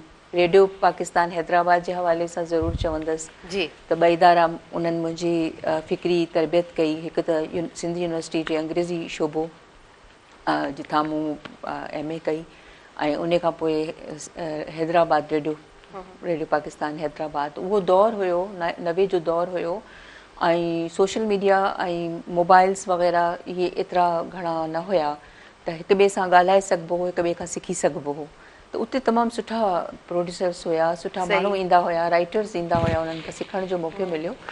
त इहो सिर्फ़ु लिखणु जेको आहे हिकिड़ो मुशाहिदो आहे, मुस्तक़िल मुशाहिदो आहे। चाहे उहो तव्हां गुफ़्तगू जे वसीले मुशाहिदो कयो, पाण ॾिसो ऐं सफ़र, ख़ासि करे सफ़र इन में हिकिड़ो अहम किरदारु अदा करे थो। असां घणो हलंदा रहियासीं, सिंध सॼी सिंध तक़रीबन मूं ॾिठी आहे। त सिंध जे मुख़्तलिफ़ जॾहिं ॻोठनि में या शहरनि में मूंखे रहण जो मौक़ो मिलियो त मूंखे अंदाज़ो थियो त असांजी सिंध केॾी कल्चर जे सकाफ़त जे हिसाब सां, ॿोली जे या उते बहिराड़ी जो जेको माण्हू ॻाल्हाए थो, बहिराड़ी जा जेके मज़दूर आहिनि, जेके हारियाणियूं आहिनि, ॿनियुनि में वेंदा हुआसीं, उन्हनि सां ॻाल्हाईंदा हुआसीं। त इहे ई असली सूंहं आहिनि सिंध जी। ॿोलीअ जो हुस्न, ॿोली जेका संभाले वेठा आहिनि, इहे असांजा मारवड़ा, झांगेड़ा, इहे असांजा कमु कंदड़ मज़दूर, असांजा जेके पोरियत आहिनि, इन्हनि ते असांखे फ़ख़्रु आहे ऐं फ़ख़्रु करणु घुरिजे। इहे जॾहिं कमु कनि था तॾहिं असांजी ज़िंदगीअ जो गाॾो हले थो ऐं ॿोली जो जेका इन्हनि वटि ख़ूबसूरती आहे इहा वाक़ई कमाल जी आहे। ऐं उन्हनि सां जेके औरतूं आहिनि, उन्हनि सां जॾहिं मूंखे आदत हूंदी हुई, मां ॻाल्हाईंदी हुयसि नंढपण में, त कचहरी करणु, ॻाल्हाइणु, सुवाल करणु, त मूं महसूसु कयो त जेका बहिराड़ी जी औरत आहे उहा ॾाढी सघारी आहे ज़हनी तौर ते। रिली ठाहे थी, रिली हिकु जियोमेट्रिकल हिकिड़ी तख़लीक़ आहे, उन में मैथमेटिक्स जो ई हिसाब किताब आहे। त उन औरत खे मूं ॾाढो सघार ॾिठो, रिसाइक्लिंग, माना जेके शयुनि पुराणियुनि शयुनि खे रिसाइकिल करे। त सिंध जी औरत खे घणो सघारो ॾिठो ऐं सिंध जी औरत ई ॿोली ऐं सकाफ़त जी जेका आहे सा सरवाण आहे ऐं उहो जेको विरसो उन वटि आहे उन खे ई उहा ॼाणे थी। ऐं अॼु जो ऐं हीउ जेको ॾिहाड़ो आहे, हक़ीक़त आहे को ॾींहुं अहिड़ो बि अचे जो असां सिंध जी उन पोरियत औरत जे ई नाले सां असां उनखे मनसूब कयूं छो त ॿोली ऐं सकाफ़त खे औरतूं ई ॼाणींदियूं आहिनि। यकीनन बेहद ख़ूबसूरत तरीक़े सां तव्हां वीचार वंडिया आहिनि। ऐं नजमा साहिबा, अव्हां खां मां पुछणु चाहींदसि, अव्हां जो कमु ऐं अव्हां जो एक्सपीरियंस, अव्हां जी लर्निंग किथां खां स्टार्ट थी, ऐं वरी गुल फुल ते वेंदासीं, यकीनन उन्हनि ते बि ॻाल्हाईंदासीं। नंढे हूंदे जामशरे में वक़्तु गुज़रियो, सिंध यूनिवर्सिटी कॉलोनी जामशरे में। पे असां शादीपली जी बेसिकली आउं शादीपली जी आहियां, थर पार्क जी साइड असांजो ॻोठु आहे। पोइ बाबा जी नौकिरी सांगे वरी जामशरे में शिफ्ट थियासीं, त उते ई स्कूल हो, उते ई पढ़ियासीं। ऐं जामशरे जो माहौल तमामु सुठो माहौल हो, छो त सिंध यूनिवर्सिटी हुई, मेराण यूनिवर्सिटी, लम्स, ऐं सॼो हिकिड़ो पूरे इल्म जे दरिया जे विच में माण्हू रहे थो। ऐं उन सां गॾु उते राइटर बि तमामु घणा हुआ। अब्दुल कादिर जुनेजो राइटर बि बिल्कुलु पाड़े में हो, इमदाद हुसैनी सहर, इमदाद हुसैनी सहर इमदाद, अली बाबा, ऐं तानिया असांजी नसीम थेबो, बादाम नाता शिकारपुर मां ईंदी हुई। इन्हनि सभिनी सां उथणु वेहणु, कचहरियूं करणु, घर जो माहौल बि, मुंहिंजो भाउ बि शाइरी कंदो हो, ऐं असांजे घर में 2 टे अख़बारूं ईंदियूं हुयूं जेके असां सभु ॿार वेही पढ़ंदा हुआसीं स्कूल मां अचण। ऐं अख़बारुनि में जेके नंढड़ियूं कहाणियूं ईंदियूं आहिनि उहे पढ़ंदा हुआसीं। जीअं इबरत में हिकिड़ो को कार्टून साइज़ सिस्टम में उहे कहाणियूं नंढियूं पढ़ी अख़बारूं पढ़ी। ऐं अदबी बोर्ड बिल्कुलु वेझो हो घर जे, उतां वरी रिसाला ईंदा हुआ, मुंहिंजा ॿाहिरि वठी ईंदा हुआ, त पोइ उहे पढ़ी, रिसाला पढ़ी, किताब पढ़ी, ऐं मुख़्तलिफ़ रिसाला बि असांजे घरनि में ईंदा हुआ। पोइ लिखण जो थोरो घणो शौक़ु थियो। सही नजमा साहिबा, ईअं चऊं त इल्म जे उन छांव में तव्हां रहिया आहियो, त उतां खां जेका अवसर थी आहे उहा बेहद ख़ूबसूरत थी आहे। अच्छा, जेकॾहिं असां गुलफुल जी ॻाल्हि कयूं था त 20 साल एज एन एडिटर तौरु तव्हां कमु कयो आहे, जेको हिकिड़ो कंटिन्यूटी सां कमु मां सम्झां थी, ॾाढो ख़ूबसूरत कमु अव्हां जो रहियो आहे। सो इहो एक्सपीरियंस भला इनखे प्रोग्राम में थोरो अॼु इन ते ॻाल्हायो। हा, गुलफुल त 1959 खां शुरू थियो, जेके हाणे 60 सालनि खां मथे अरसो थी चुको आहे। ऐं गुलफुल हिकिड़ो वाहिद रिसालो आहे जेको सिंध में हिन वक़्तु कंटिन्यू शाया थिए पियो। ऐं इन खां अॻु में इन जा तमामु सुठा एडिटर थी गुज़रिया आहिनि। ऐं सिंधी अदबी बोर्ड मां महिराण रिसालो बि निकिरे पियो, उहो उनखे बि ओतिरो ई टाइम थियो आहे। ऐं सरतियूं रिसालो औरतुनि जे लाइ बि निकिरे थो, उनखे थोरो घटि 25 साल थिया आहिनि। ऐं गुलफुल खे काफ़ी घणो टाइम थियो आहे। उन में असांजो ग़ुलाम रब्बानी आगरो, मां पहिरियों जेको एडिटर हो गुलफुल जो, मोहम्मद इब्राहिम जो हो। उन खां पोइ रब्बानी हो, शौकत हुसैन शोरो, ऐं ज़फ़र हसन, ऐं काफ़ी सुठा अली अकबर जसकाणी, ऐं मुख़्तलिफ़ वक़्तनि ते मुख़्तलिफ़ एडिटर रहिया। ऐं असांजी उते जॉब हुई, मूं सरतियूं रिसालो बि संभालियो। ऐं जॾहिं मूंखां गुलफुल मिलियो त माना हिकिड़ो ख़ुशी इहा थी त हिकिड़ो ॾांव जो कमु हो, ॿारनि जूं शयूं पढ़णु, उन्हनि खे एडिट करणु, वरी उन्हनि खे शाया कराइणु, रिसाले जी सूरत में महीने में हिकु रिसालो, हर महीने रिसालो ॾियणो हुजे थो, त इहो तजुर्बो मुंहिंजे लाइ तमामु हिकिड़ो ख़ुशि आईंदा तजुर्बो आहे। छो त मुंहिंजे ॾांहं जो कमु आहे, अदब पढ़णु ऐं लिखणु, ऐं उहे सभु शयूं पढ़णु ॿारनि जूं, उन्हनि जे ख़तनि जा जवाब ॾियणु, ऐं ख़ुशी। असां नंढे हूंदे न अम्मा असांखे जेको आहे सो ईअं इन तरह जूं एक्टिविटीज़ असांजे घर में रहियूं। गुलफुल मूं पहिरीं बि चयो त असां नंढे हूंदे खां ॾिठो आहे घर में, सरतियूं रिसालो अम्मा जो हमेशह कहाणियूं उन में पब्लिश थियूं, महिरुनिसा जो अम्मा जूं कहाणियूं हमेशह अव्हां ताईं, अव्हां जे ॿियनि साथियुनि ताईं पहुतियूं। ऐं इहो जेको आहे सो जीअं तव्हां ॻाल्हि कई कंटिन्यूटी सां हिकिड़ो कमु हलणु, यकीनन इहा बेहद ख़ूबसूरती आहे। ऐं गुलफुल ईअं असां चऊं त उहे माण्हू जेके शऊर रखनि था उन्हनि जे लाइ हमेशह हिकिड़ो न फेवरेट हिकिड़ो मैगज़िन ज़रूरु रहियो आहे। नाज़रीन, असां वधंदासीं हींअर ब्रेक जी तरफ़, न्यूज़ ब्रेक आहे। ऐं हिन प्रोग्राम सां भरपूर सहकार जेको आहे उहो मौजूदु आहे स्किन वाइट गॉट मिल्क साबुण जो, जेको बहितरीनु फॉर्मुला सां तयारु थियल साबुण आहे। ऐं गॾोगॾु भरपूर सहकार मौजूदु आहे गाला बिस्किट जो, मुंहिंजे देश जो बिस्किट गाला। अव्हां काॾे न वञिजो, ॾिसंदा रहिजो अव्हां जो पंहिंजो प्रोग्राम सुबुह महिराण।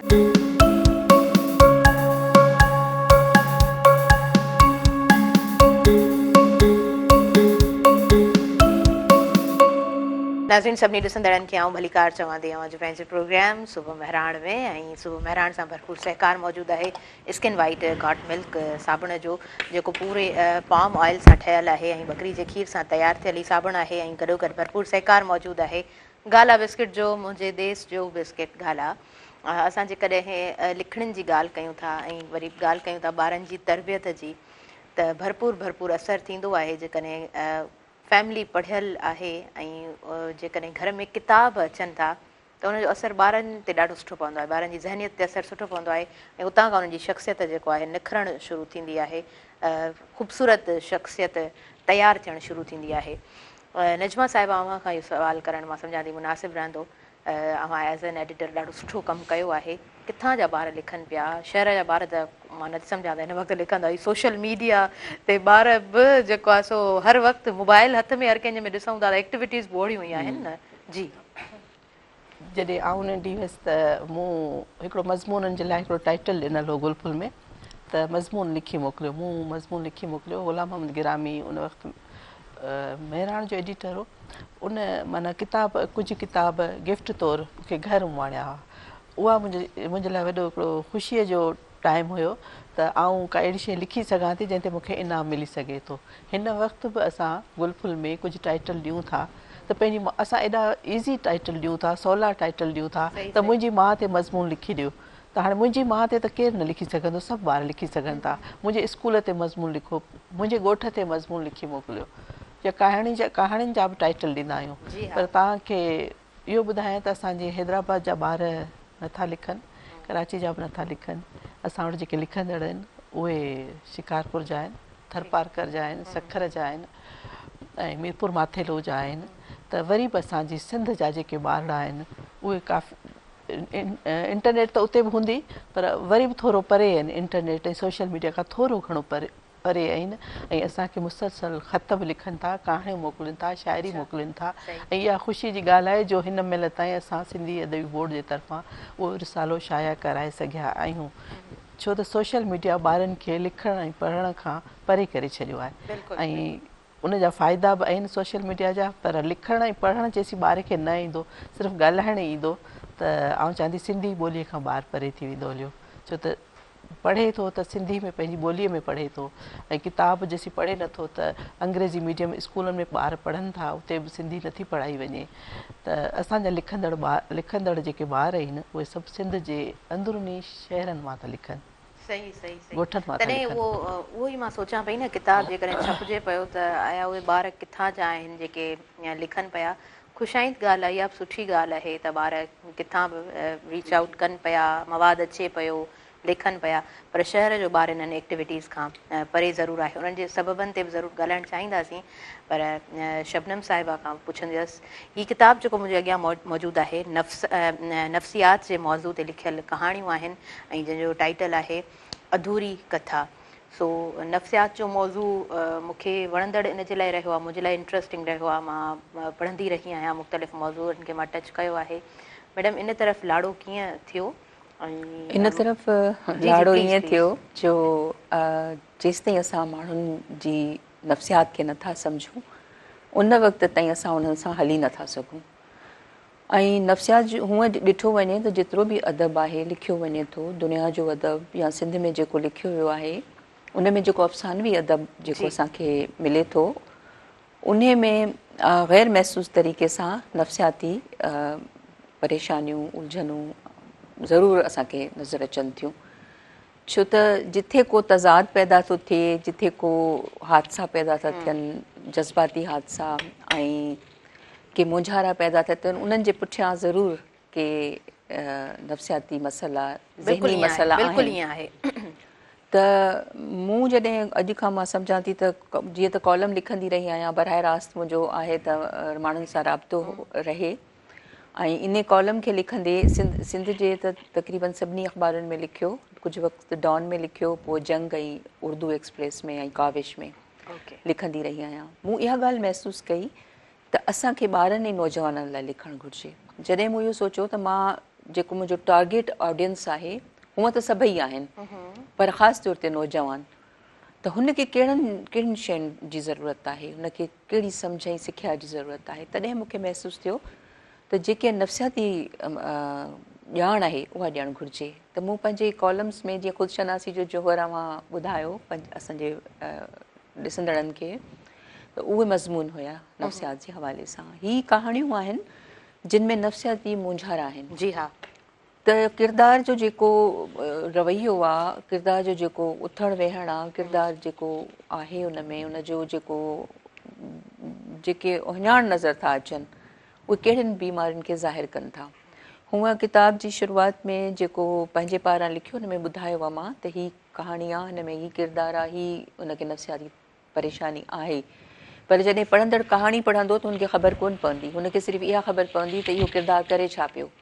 मिसाल जीअं बाइपोलर जेको डिसऑर्डर आहे, ऑब्सेसिव कंपल्सिव डिसऑर्डर आहे, त उन में हिकिड़ो किरदारु आहे जेको बार बार तारा थी ॻणे। या कॾहिं तव्हां ॾिठो हूंदो त असांजे माइरुनि जी आदत आहे, या कुझु घर जा भाती बार बार वेंदा आहिनि, दरवाज़ो ॾिसंदा आहिनि बंदि पियो आहे या न बंदि पियो आहे, या वरी घणा माण्हू ॾाकणूं लहंदे ॻणींदा आहिनि, हुननि खे आदत हूंदी आहे, ऐं अहिड़े तरीक़े सां बार बार हथ धोईंदा आहिनि। ही सभु जेके आहिनि से अलामतूं आहिनि। त इन्हनि अलामतुनि खे किरदारनि वसीले मूं ज़ाहिर कयो आहे। जेसिताईं असां स्कूलनि में, पहिरीं ॻाल्हि त वालदेन जेसिताईं पंहिंजे ॿार जी नफ़्सियात न सम्झंदा, किताब न पढ़ंदा, किताब मौजूदु आहिनि, उन खां पोइ स्कूल थो अचे। स्कूल जे टीचर्स जो हिकिड़ी ज़रूरत आहे त हू नफ़्सियात ॿार जी सम्झनि।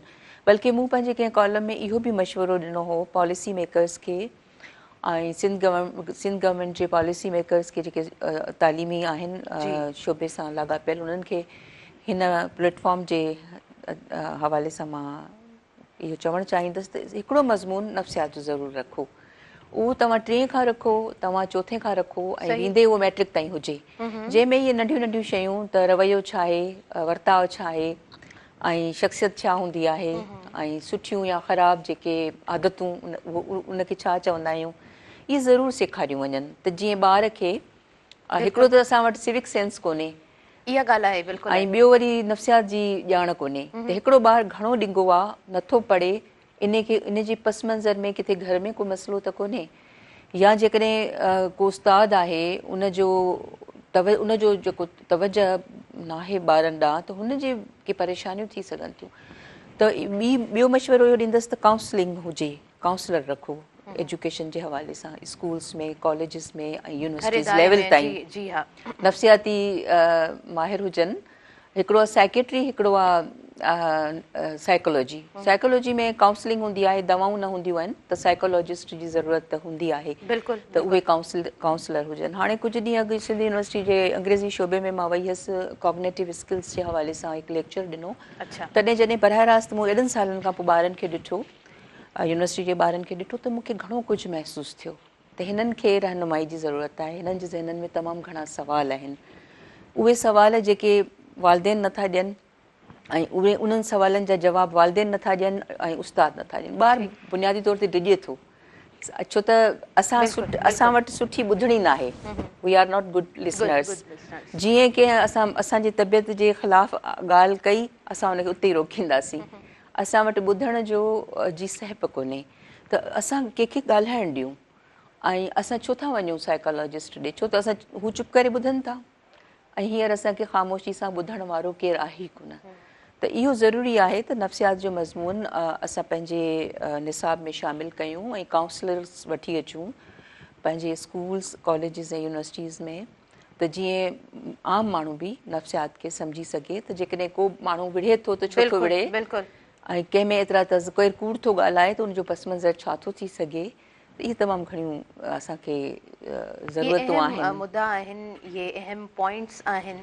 ऐं एजुकेशनल असांजा जेके बि पॉलिसी मेकर्स आहिनि, उन्हनि ताईं जेकॾहिं ही ॻाल्हियूं पहुचनि पियूं त यकीनन तव्हांखे डिफरेंट असांजा एजुकेशनिस्ट इन तरह जूं पॉलिसीज़ जेको आहे सो ज़रूरु ॾींदा हूंदा त तव्हांजूं पॉलिसीज़ हिन तरह जूं हुअणु खपनि असांजे समाज जी बहितरी जे लाइ। हिकिड़ी ॻाल्हि ज़रूरु चवणु चाहींदसि त नंढो ॿारु हुजे या नौजवान हुजे, असां वटि आउटडोर गेम्स कोन्हनि। मतिलबु माहौल जेको आहे, जेके ख़दशात आहिनि, ॿार कढी सघूं, या बाग़नि में ॿार नथा वञी सघनि। जेकॾहिं असांखे तब्दीली आणणी आहे त ग़िज़ा सां गॾु सिहत ऐं ख़ासि तौर ते जिस्मानी मश्क़ुनि लाइ ॿारनि खे असांखे आणणो पवंदो। ॿारनि खे बाग़नि में वठी वञूं, ॿारनि खे खेॾायूं, ॿारनि खे स्कूल्स में, कॉलेज में। उनजो रीज़न मैडम मां इहो बि सम्झां थी त अव्हां नजमा साहिबा हिकिड़ी ॻाल्हि कई त असांजा कुशादा सिंधियुनि जा घर रहिया आहिनि, हाणे असां बेंगलोर में अची विया आहियूं, फ्लैट्स में अची विया आहियूं, स्कूल्स असांजा उहे बैंगलोर्स में कन्वर्ट थी विया आहिनि, माहौल असांजो तंग थी रांदि वियो जा आहे, मैदान ई न कोन रांदि जा मैदान ख़तम थी विया आहिनि, त इन्हनि जो पूरो पूरो पोइ वरी असांखे रिज़ल्ट में मिले थो, असां वटि पोइ वाक़ियात बेड़ा अचनि था, असांखे पोइ स्क्रीन ते सभु कुझु उहो ॾिसण जे लाइ मिले थो। जीअं प्रोग्राम में पहिरीं ॻाल्हि कई न, जेको थींदो आहे त वरी हुनजो वरी रिएक्शन बि त मिलंदो आहे, सो उहो सभु कुझु असां वरी ॾिसूं बि पिया। अच्छा नजमा साहिबा, तव्हां खां मां पुछणु चाहींदसि, अव्हांजी शाइरी कुझु आहे सिलेक्टेड? जी हा, पहिरीं उहा ॿुधंदासीं प्लीज़। शाइरी आहे त शाइरी ॿुधंदासीं, ऐं मां हमेशह चवंदी आहियां त प्रोग्राम में शाइर मौजूदु हुजनि, शाइरा असां वटि मौजूदु हुजनि, ऐं शाइरी न ॿुधिजे त पोइ इहो जस्टिस न आहे। बिल्कुलु। अदी शबनम, तव्हां खां बि ज़रूरु हा ॿुधंदासीं, बिल्कुलु, मां अव्हांजी बि हींअर ॻोल्हे वरिती आहे। जी, सिलेक्शन थोरी ॾुखी हूंदी आहे, सिंपल हूंदी आहे? ओके ओके जी, मां पंहिंजो हिकिड़ो गज़ल ॿुधायां थी तव्हांखे। जी प्लीज़। ॿियो न ॾियो कुझु सभु रखो, ॿियो न ॾियो कुझु सभु रखो, बसि अमुन थी चाहियां रुगो, बसि अमुन थी चाहियां रुगो। नफ़रतुनि जी बाह खे अॼु न भड़कायो वरी, नफ़रतुनि जी बाह खे अॼु न भड़कायो वरी, कंहिं हंज खे कंहिं माउ खे अॼु न तड़पायो वरी। हथ ॿधी मां तव्हां आॾो थी ॿाॾायां रुगो, ॿियो न ॾियो कुझु सभु रखो, बसि अमुन थी चाहियां। हिन देस ते कंहिं वार जा आवाज़ आऊं पई ॿुधां, हिन देस ते कंहिं वार जा आवाज़ आऊं पई ॿुधां, कंहिं तेज़ थींदड़ धार जा आवाज़ आऊं पई ॿुधां। चुप छो आयो सवाल हिकिड़ो मां थी उछलायां रुगो, ॿियो न ॾियो सभु रखो, बसि अमुन थी चाहियां रुगो, बसि अमुन थी चाहियां रुगो। भेण जो हू भाउ थिए, भेण जो हू भाउ थिए, बसि भेण जो वेरी न थिए, अख में मोहबत हुजे हित अख का मेरी न थिए, मोहबतुनि जे देस में थी राग ही ॻायां रुगो, ॿियो न ॾियो कुझु बसि सभु रखो, बसि अमुन थी चाहियां रुगो, बसि अमुन थी चाहियां रुगो। मोहबतुनि जो ॾींहुं आहे मोहबतूं मेड़े वठूं, मोहबतुनि जो ॾींहुं आहे मोहबतूं मेड़े वठूं, जोड़ नाहिनि जेके दिलि सां जान सां जोड़े वठूं। निंड मां जाॻो अव्हांखे निंड मां जाॻायां रुगो, ॿियो न ॾियो कुझु सभु रखो, बसि अमुन थी चाहियां रुगो, बसि अमुन थी चाहियां रुगो। बहितरीन बहितरीन, ॾाढो ख़ूबसूरत ॾाढो ख़ूबसूरत। अव्हांजी शाइरी बि ॿुधाइणु हा, मां बि चाहींदासीं ॻोल्हे इन में। वरिती आहे। ऐं असां जॾहिं कल्चर जी ॻाल्हि कईसीं त सिंध जी माग मकान कल्चर ऐं सकाफ़त जे ॾिहाड़े जे हवाले सां, जी हा, त मां बि ॻोल्हे वरिती। जी ही मुंहिंजी वाई आहे ऐं जेका मूंखे बि पसंदि आहे।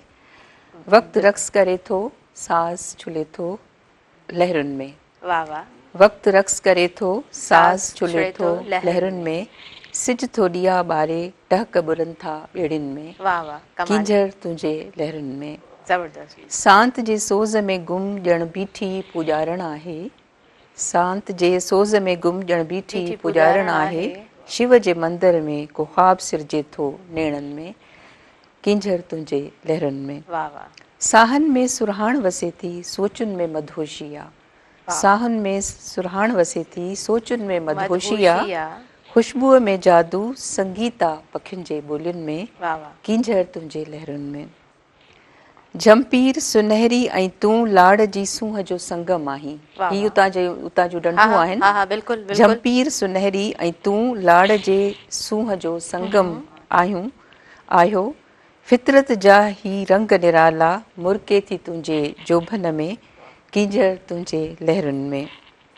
हेमकोट शिव जो मंदिर माञेरनि जी माड़ी, हेमकोट शिव जो मंदिर माञेरनि जी माड़ी, तारीख़ सुम्हे थी तुंहिंजे भरिसां मकलीअ ते, किंजर तुंहिंजे लहरुनि में। नूरी ॼाम जी प्रीत जो महवर आहे तुंहिंजो तन, नूरी ॼाम जी प्रीत जो महवर आहे तुंहिंजो तन, नूरी अॼु बि जेरी आहे मोहणियुनि जे अखड़ियुनि में, बिल्कुलु, किंजर तुंहिंजे लहरुनि में, किंजर तुंहिंजे लहरुनि में। ख़ूबसूरत ख़ूबसूरत, बेहद ख़ूबसूरत। अच्छा, हिननि ढंढुनि जी नदियुनि जी जॾहिं ॻाल्हि थी आहे, पाणी जी ॻाल्हि थी आहे, त पोइ पाणी जो बि असांजो 1.5 सदीअ जो केस आहे। ही जेके 6 केनाल आहिनि ऐं जेको सिंध ते ज़ुल्म आहे, असांजे फ्यूचर जो सुवालु आहे, ज़िंदगी ऐं मौत जो सुवालु आहे। पाणी खां सवाइ असां छा करे सघंदासीं? हींअर ॾिसो त का ख़ुशहाली कोन्हे, ज़रात जो शोबो केॾो पोइते हलियो वियो आहे, सावक ई न आहे। हितां असां जॾहिं वेंदा आहियूं ऐं जॾहिं पंजाब जूं बनियूं शुरू थींदियूं आहिनि या ॿियनि सूबनि जूं, त त केॾी सावक हूंदी आहे। यकीनन। सिंध ॾांहुं ईंदा आहियूं त सॼो बयाबान पियो नज़र ईंदो आहे। ॾाढो ॾुख थींदो आहे, ॾाढो। त मुंहिंजे ख़्याल सां त असांखे आवाज़ु उथारणु घुरिजे ऐं पंहिंजे हक़नि जी ॻाल्हि करणु घुरिजे। पाणी न आहे त ज़िंदगी न आहे, ऐं ज़िंदगी न आहे त ॿोली ऐं सक़ाफ़त जो सवाल ई पैदा नथो थिए। बिल्कुलु बिल्कुलु। ऐं जॾहिं ॻाल्हि ज़िंदगी ते ईंदी आहे त पोइ न चाहींदे बि किथे बि मौजूदु आहियो, घटि में घटि पंहिंजी ज़िंदगी जे लाइ, पंहिंजे जियापे जे लाइ, पंहिंजे फ्यूचर लाइ, पंहिंजी धरतीअ लाइ, पंहिंजे पटनि लाइ, पंहिंजे जबलनि लाइ, पंहिंजी नदियुनि लाइ आवाज़ त उथारणु पाण सभिनीनि जो फ़र्ज़ु आहे। इहो हक़ु आहे, मां सम्झां थी, हिन धरती जो, हिन पाणीअ जो हक़ु आहे। नजमा साहिबा, तव्हां खां पुछणु मां चाहियां पई, हीअ जेका सोशल मीडिया आहे इन जो पूरो जेको ज़हननि ते असरु आहे, ऐं ख़ासि तौर ते ॿार जेके हिन जी गिरफ़्त में आहिनि, त इहो हिकिड़ो ॾिसो हिकिड़ो वॾो, मां सम्झां थी त हिकिड़ो बहस पिणु आहे, जंहिंखे केतिरनि ई मुख़्तलिफ़ स्टेजिस ते ॿुधो बि आहे पाण। पर अव्हां जी ज़ुबानी ॿुधणु चाहियां पई त हीअ ॿारनि खे हिन खां थोरो जेकॾहिं कट आउट कजे त कीअं भला मुमकिन आहे? तव्हांजी ॻाल्हि त बिल्कुलु, सुवाल त ॾाढो सुठो आहे, पर हिन जो जवाबु इहो आहे त ॿारनि खे हाणे जिन माइटनि ॿारनि खे मोबाइल हथ में ॾेई छॾियो आहे न, उन्हनि खां वठणु माना शींहं जे वात मां गिरह अची करणु। हा, रियली तव्हांखे सच थी ॿुधायां। ऐं जिन माइरनि पेरेंट्स ॿारनि खे मोबाइल नाहिनि ॾिना, उहे घर बि मूं ॾिठा आहिनि। हा, बिल्कुलु। जेके माइरूं 10 खां पोइ या 9 खां पोइ मोबाइल खे ऑफ या साइलेंट ते रखनि थियूं, ऐं मथे कंहिं मथां ई जॻहि ते रखनि थियूं, वाइब्रेट थिए थो, लिकी वञी फ़ोन खणनि थियूं, ॻाल्हाइनि थियूं, वरी वापसि थियूं रखनि। जॾहिं माइट पाण मोबाइलनि ते हिकिड़ी जॻह ते माउ वेठी आहे, हिकिड़ी जॻह ते पीउ वेठो आहे, ॿी जॻह, सोशल मीडिया बिल्कुलु हिकिड़ी सुठी शइ आहे। ईअं न आहे त सोशल मीडिया ख़राबु शइ आहे, तमामु सुठी शइ आहे, जेकर उनखे पॉज़िटिव वे में खणूं असां त। छा असांखे नथो मिले? हर शइ जेका असां यूट्यूब ते शइ खोलियूं था, असांखे पढ़ण लाइ मिली थी वञे। जेको लिखणु चाहियूं था, असां ॾिसणु चाहियूं था, पढ़णु चाहियूं था, मिले थी। पर असां उन शयुनि खे पॉज़िटिव असां खणी सघूं था न, असांजो ॿारु नथो खणी सघे। असांजे ॿार में उहा सम्झ उहा कोन्हे। असांजे ॿार जो ज़हन अञा कचो आहे। असांजे ॿार खे असांजे तवजो जी ज़रूरत आहे, उस्तादनि जे तवजो जी ज़रूरत आहे। असां जॾहिं नंढा हुआसीं, असांजा पाड़े वारा बि असांजो ख़्यालु रखंदा हुआ, पर अॼु असां पंहिंजे ॿार खे शइ वठण जे लाइ अकेलो बि नथा छॾियूं। माना असां हुन सां गॾु था वञूं या उनखे शइ वठी घर में आणे था ॾियूं। त सोशल मीडिया जा नुक़सान बि आहिनि, फ़ाइदा बि आहिनि, पर जेको मोबाइल जो इस्तेमालु घणो वधी वियो आहे, ऐं ख़ासि करे नंढड़नि ॿारनि में। ऐं आउं त चवां थी, जेके ॿार साल ॾेढ जा आहिनि न, जेको मथो भितुनि में था हणनि, त जेकर तूं असांखे मोबाइल न ॾींदीअ त आउं मथो भित में थो हणां, छो त ॻाल्हाए नथो ॼाणे, पर हुनखे इहा ख़बर आहे त हिते यूट्यूब आहे, त हीअं कबो त कुझु न कुझु ॾिसण लाइ मिली वेंदो। त हाणे असां वञूं कहिड़े पासे पिया? असांजी माइरुनि खे सम्झणु खपे।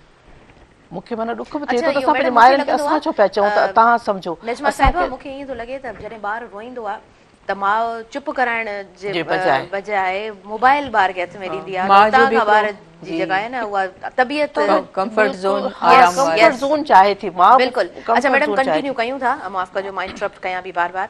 असांखे ब्रेक जे तरफ़ अॻियां वधिणो आहे। प्रोग्राम आहे नड़ो ब्रेक आहे नाज़रीन, ऐं प्रोग्राम सां भरपूर सहकार मौजूदु आहे स्किन वाइट गॉट मिल्क साबुण जो, जंहिंमें प्योर इंग्रीडियंट्स मौजूदु आहिनि, ऐं गॾोगॾु भरपूर सहकार मौजूदु आहे गाला बिस्किट जो, मुंहिंजे देश जो बिस्किट गाला। सो शॉर्ट कमर्शियल ब्रेक आहे, वरी कंटिन्यू कयां थी अव्हां जो पंहिंजो प्रोग्राम सुबुह में रहण।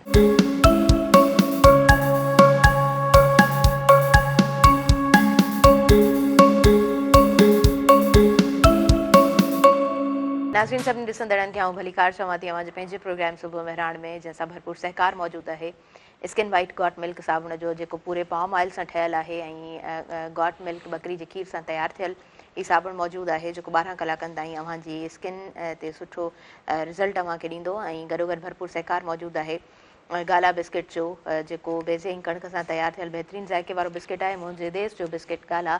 ऐं हिन तरफ़ शबनम गुल साहिबा मुंहिंजे अॻियां मौजूदु आहिनि, ऐं असां सां गॾु मौजूदु आहिनि नजमा साहिबा। ॻाल्हियूं जॾहिं थियनि पियूं त मौज़ू ॾाढो ख़ूबसूरत आहे, इंट्रस्टिंग प्रोग्राम अॼु जो आहे, पर विच में ब्रेक थोरो डिस्टर्ब करे पियो, पर ब्रेक जी तरफ़ त वधिणो ई आहे। अच्छा नजमा साहिबा, तव्हां प्लीज़ कंटिन्यू कयो, तव्हां कुझु ऐड करणु चाहियो पिए। असां सोशल मीडिया जे हवाले सां ॻाल्हायूं पिया, ॿारनि जी तरबियत जे हवाले सां ॻाल्हायूं पिया, सो मां चाहींदसि त हिन शइ खे थोरो वाइंड अप कयो तव्हां। सोशल मीडिया जे हवाले सां ऐं ॿारनि जे हवाले सां त एॾो वॾो बहस आहे, जो आउं चवां थी त हिकिड़ो पूरो तव्हां प्रोग्राम कयो, माइरनि खे बि घुरायो, ऐं आउं चवां थी त नंढा जेके स्कूल जा ॿार आहिनि उन्हनि खे बि घुरायो, ऐं हिकिड़ो पूरो मुज़ाकिरो रखो त ॿार छा था सोचनि। आउं सम्झां थी, पर हीउ शायदि सुबुह मेहराण जो कोन हूंदो, पर ॿियो को प्रोग्राम थी सघे थो मेहराण टीवी ते। ऐं सोशल मीडिया, उहो ई मूं तव्हांखे चयो पियो त सोशल मीडिया जा जेके घणा फ़ाइदा आहिनि, तमामु घणा फ़ाइदा आहिनि। को दौर हूंदो त असां मोबाइल बि कोन हूंदो, असां स्कूल वेंदा हुआसीं, बसुनि में वेंदा हुआसीं, ऐं हैदराबाद खां जामशोरे ताईं बस हलंदी हुई सिंध यूनिवर्सिटी जी, असां उन में बस में वेंदा हुआसीं। ऐं उन वक़्तु जेको माहौल हो छोकिरियुनि जे लाइ ऐं शागिर्दनि जे लाइ, उहो एॾो सुठो हूंदो हो जो मीरा स्कूल खां वठी गाॾी खाते ताईं बस हलंदी, पॉइंट हलंदी हुई, उन में छोकिरियूं वेंदियूं हुयूं। ऐं हिन वक़्तु जेको माहौल आहे उन में ॿारनि छोकिरियुनि खे असां ईअं न पिया छॾे सघूं। जीअं यूनिवर्सिटी में ॿार पढ़नि था त उन में बि आउं सम्झां थी त माइट मुतमइन नथो थिए, न बिल्कुलु नथो थिए, बिल्कुलु नथो थिए। एॾियूं शयूं आहिनि जिन ते डिस्कस करण जी सख़्तु ज़रूरत आहे। ऐं किथे कजे डिस्कस, किथे कजे, जॾहिं त असांजा ॿार पंहिंजी यूनिवर्सिटियुनि में पढ़नि पिया, असां उते छा ॻाल्हायूं, असां उन्हनि शयुनि खे लिकाए था छॾियूं। मैडम मां सम्झां थी इहो बहितर हिकिड़ो तरीक़ेकार असां वटि आहे त ॿार खे ख़ूबसूरत तरीक़े सां उनखे वक़्तु ॾिजे, उनखे सम्झिजे, उनखे पंहिंजी ॻाल्हि बि सम्झाए सघिजे। बिल्कुलु, त इन तरह जेको आहे न घर जो माहौल माहिरूं जेके आहिनि न ॿारनि जो दोस्त थी वञे, ख़ासि करे छोकिरियुनि जूं ऐं छोकिरनि जूं, ॿिन्ही जूं। माहिरूं जेसीं दोस्त न थींदियूं, पीउ जेसीं दोस्त न थींदो, तेसीं ॿार दोस्त ॿाहिरि ॻोल्हींदा। ऐं ॿाहिरि जेको माहौल आहे उहो त सभिनी खे भली भत ॼाण आहे त ॿाहिरि जो माहौल कहिड़ो आहे। ऐं पंहिंजे ॿार सां एतिरी दोस्ती रखो जेको बि थिए थो न, हर ॻाल्हि तव्हां सां शेयर करे। यकीनन शबनम साहिबा, तव्हां खां मां पुछणु चाहींदसि, असांजे समाज में औरतूं ऐं न्याणियूं, उन्हनि जी समाजी जेका हैसियत आहे उन सां केतिरो तव्हां मुतमइन आहियो, उन बाबति कीअं शेयर कंदव असां? जी, समाजी हैसियत जे हवाले सां त केतिरा ई सुवाल आहिनि जेके ज़हननि में उथंदा रहनि था। ऐं इन जे लाइ हिकु वॾी जेके चइजे त ॼाण जी ऐं सम्झ जी ऐं हिकु मुहिम हलाइण जी ज़रूरत महसूसु थिए थी। छोकिरियुनि जे हवाले सां ईअं चवंदसि त जीअं कॉलेज एजुकेशन में मां रही आहियां त जेके छोकिरियूं असां वटि ईंदियूं हुयूं पढ़णु, फस्ट ईयर इंटर ऐं ॿियूं, त ख़ासि तौर ते जॾहिं मैट्रिक करे हो ईंदियूं हुयूं त घणे भाङे क्लास में 2-3 ॾींहंनि खां पोइ हिकु छोकिरी त ज़रूरु बेहोश थींदी हुई।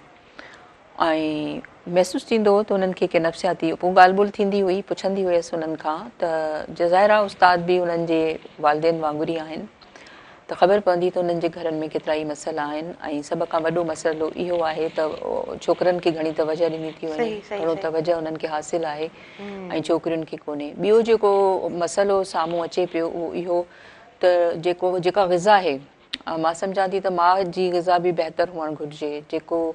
जेकॾहिं हिकु माउ महफ़ूज़ न आहे, माउ ज़हनी ऐं जिस्मानी ऐं रूहानी तौर ते फ़ाल न आहे, त उहा ॿार जी छा तरबियत कंदी? तव्हां ॾिठो हूंदो त ख़ानदानी निज़ाम में औरतुनि सां केतिरा मसइला आहिनि, या घर में को अहिड़ो मसइलो आहे, और औरत जो घर में मुतमइन हुअणु उहे महदूद बि जेके वसीला आहिनि उन्हनि में, मां ईअं नथी चवां हुनजे लाइ आसमान मां तव्हां तारा लाहे खणी अचो, न ईअं कोन्हे। तव्हां महदूद वसीलनि में बि औरत जेकॾहिं ॿार आहिनि, ॿारनि जी माउ आहे त उन माउ जे हक़नि जो तव्हांखे तहफ़ुज़ करिणो पवंदो।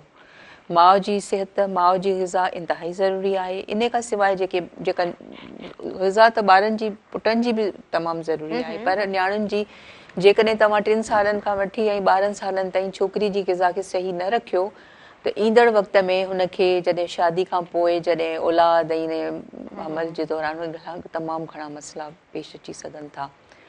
ऐं न्याणियुनि जी जेका तरबियत आहे हिकु फ़र्द जी हैसियत सां करणु घुरिजे। जीअं मूं तव्हांखे चयो छोकिरियूं घणो उन्हनि में इनसिक्योरिटी हूंदी हुई, ख़ौफ़ हूंदो हो समाजी हालतुनि जे हवाले सां, अकेले वञण जे हवाले सां, त हुननि जी तरबियत घर में ई करणु घुरिजे। जेसिताईं औरतुनि जो तालुक़ु आहे त उन्हनि जी समाजी हैसियत कहिड़ी छो कोन हुजे, पर औरत खे पंहिंजे अंदर में ख़ुदि एतमादी पैदा करणु घुरिजे। हुनखे हिकु फ़र्द जी हैसियत सां हिकु बुर्दबारी पंहिंजे अंदरि ऐं पंहिंजी ज़हनी ऐं जिस्मानी अवसर ॾांहुं तवजह ॾियणु घुरिजे ऐं घणनि शयुनि खे नज़रअंदाज़ करणु घुरिजे, चाहे उहे समाजी हुजनि, चाहे उहे घर में बि जहिड़ा थींदा आहिनि, घर में मसइला हूंदा आहिनि। ख़ासि तौर ते छो त जेकॾहिं औरत माउ जी हैसियत में मुतमइन न आहे त मसइला आहिनि, ऐं जेकॾहिं औरत पेशेवर आहे, कहिड़े बि शोबे में, कहिड़े बि उहिदे में, जेकॾहिं हूअ मुतमइन न आहे त पंहिंजी कारकर्दगी न ॾेखारे सघंदी। औरत में हिकिड़ी ॻाल्हि ज़रूरु चवंदसि कि इंट्यूशन थिए थो, कुदरती तौर ते हुनजे अंदरि हिकु ॼाण आहे, हू सम्झे थी पंहिंजे ॿारनि जे बिना चवण जे उन्हनि जी कैफ़ियतुनि खे, त हुन में कुदरती तौर ते हिकु माउ आहे त हुन में कुदरती तौर ते उहा ॼाण आहे जेका शयुनि खे पाण मुरादो सम्झण जी अहलियत आहे। अहिड़े तरीक़े सां छोकिरियुनि खे बि पंहिंजे अंदरि इंट्यूएशन वारी उन कैफ़ियत खे उभारणु घुरिजे। इंट्यूएशन मां मुंहिंजी मुराद इहा आहे त सही फ़ैसिलो करणु, सूरत हाल खे सही सम्झणु, ऐं जिथे का ग़लती आहे या जिथे ग़लति थिए पियो हुननि सां उन्हनि खे सम्झी उनखे रोकणु, इन खे चइबो आहे। त उहा शइ अॻुवाट ई हुननि में मौजूदु आहे, उनखे बहितर बणाइण जी ज़रूरत आहे। ॿी ॻाल्हि इहा त ज़हन सां सोचणु घुरिजे, दिलि सां न सोचणु घुरिजे। घणे भाङे असांजा मसइला इहे ई आहिनि त असां जेको चाहियूं था उहो ई थिए, ईअं न हूंदो आहे। रेशनल तमामु हक़ीक़त जी बुनियाद ते ऐं अक़ली बुनियाद ते हुननि जी तरबियत करणु घुरिजे।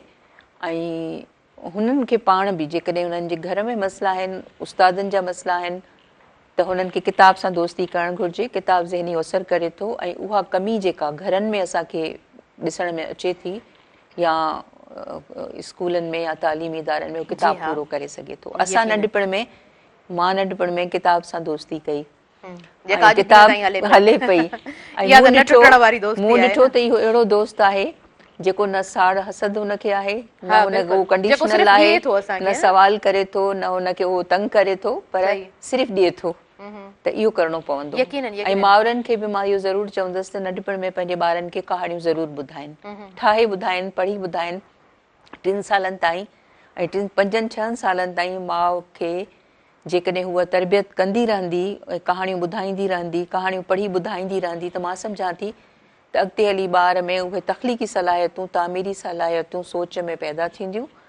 छो त किताब पढ़ण वारो ॿारु जेको आहे या इंसान फ़र्द जेको आहे उहो मिली जुली रहे थो, हिकमत अमली जोड़े थो, पंहिंजी ज़िंदगी जा फ़ाल फ़ैसिला करे थो। सही ॻाल्हि आहे, बिल्कुलु। त माइरुनि खे ख़ासि तौर ते पंहिंजी ज़िमेदारी खे महसूसु करणु घुरिजे। ऐं इहो माउ जो मैडम उहा ई ॻाल्हि न, त हिकिड़ो मख़सूस वक़्तु आहे जेको तव्हां ॿारनि खे ॾियो था, उन खां पोइ जेको आहे सो तव्हां आज़ादु आहियो, तव्हां मुतमइन ज़िंदगी पोइ गुज़ारे सघो था। त असां जेको आहे उन वक़्त में ॿार खे भरपूर वक़्तु ॾिनोसीं, भरपूर तवज्जो ॾिनीसीं, भरपूर हुनजी, ऐं तव्हां वटि को पछताव न हूंदो, रिग्रेट न हूंदो, पछताव न हूंदो। ॿारनि सां ॿारनि खे उन वक़्तु आहे पोइ त ॿार हलिया था वञनि, ॿाहिरि पढ़नि था, ॿियनि शहरनि में हलिया था वञनि, त इहो ई तव्हां वटि 10 खां 12 सालनि जो ई वक़्तु आहे जॾहिं ॿार खे वधि में वधि।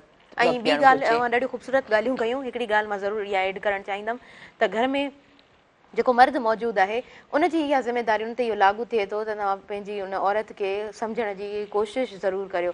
औरत जेकॾहिं मुतमइन आहे, जेकॾहिं उनखे अंडरस्टैंड करण वारो इंसानु मौजूदु आहे, त पोइ हर शइ जेको आहे न आसानी में तब्दील थिए थी। न त पोइ तमामु घणियूं ॾुखियायूं आहिनि जेके असां पंहिंजे मुआशिरे में तमामु आम जाम ॾिसूं पिया, बल्कि घर जो जेको इदारो आहे उहो विकिरी चुको आहे, विकिरी रहियो आहे। अवां नफ़्सियात पढ़ो था, इहो जेको आहे सो ट्रम, अवां हिन खां वाक़िफ़ ज़रूरु हूंदव। डिसफंक्शनल जेके फैमिलीज़ आहिनि उहे ईअं ई थींदियूं आहिनि त अंदरां जेके तालुक हूंदा आहिनि उहे मज़बूत न हूंदा आहिनि, स्मूथली जेको आहे न तालुक। पर उते तव्हां ॾिठो हूंदो त अहिड़नि ख़ानदाननि में बि कहिड़ा मज़बूत सगारा फ़र्द निकिरी साम्हूं ईंदा आहिनि, छो त किन माण्हुनि में कुदरती ॾांहुं हूंदो आहे त पंहिंजे एहसास कमतरी ऐं पंहिंजे महरूमी खे ताक़त बणाइण जो। डिसफंक्शनल घरनि जी ॻाल्हि था कयो, इहो आइडियल सिचुएशन कोन्हे ज़िंदगी जी। ज़िंदगी को गुलनि जी सेज कोन्हे, इहे ई मसइला आहिनि घरनि जा। इहे असां बि ॾिठा, इहे हाणे असां उन्हनि पर उनखे सॉल्व करण जी जेका क्वालिटी आहे न उहा वरी घटि माण्हू हक़ीक़ी बुनियाद ते। त हीअ आहे जेको कुझु थी रहियो आहे, इहो त हिकिड़ो फितरी आहे, इन्ही घर में पैदा थियासीं, हाणे इन्ही घर खे ॾिसणो आहे। जी शबनम साहिबा, हाणे असां ब्रेक जी तरफ़ वधूं। नंढड़ो ब्रेक आहे नाज़रीन। सुबुह मेहरान प्रोग्राम सां सहकार मौजूदु आहे स्किन वाइट गॉट मिल्क साबुण जो, ऐं गॾोगॾु भरपूर सहकार मौजूदु आहे गाला बिस्किट जो। ऐं नंढड़ो ब्रेक आहे, वरी जल्दी सां कंटिन्यू कयूं था अव्हां जो पंहिंजो प्रोग्राम सुबुह मेहरान।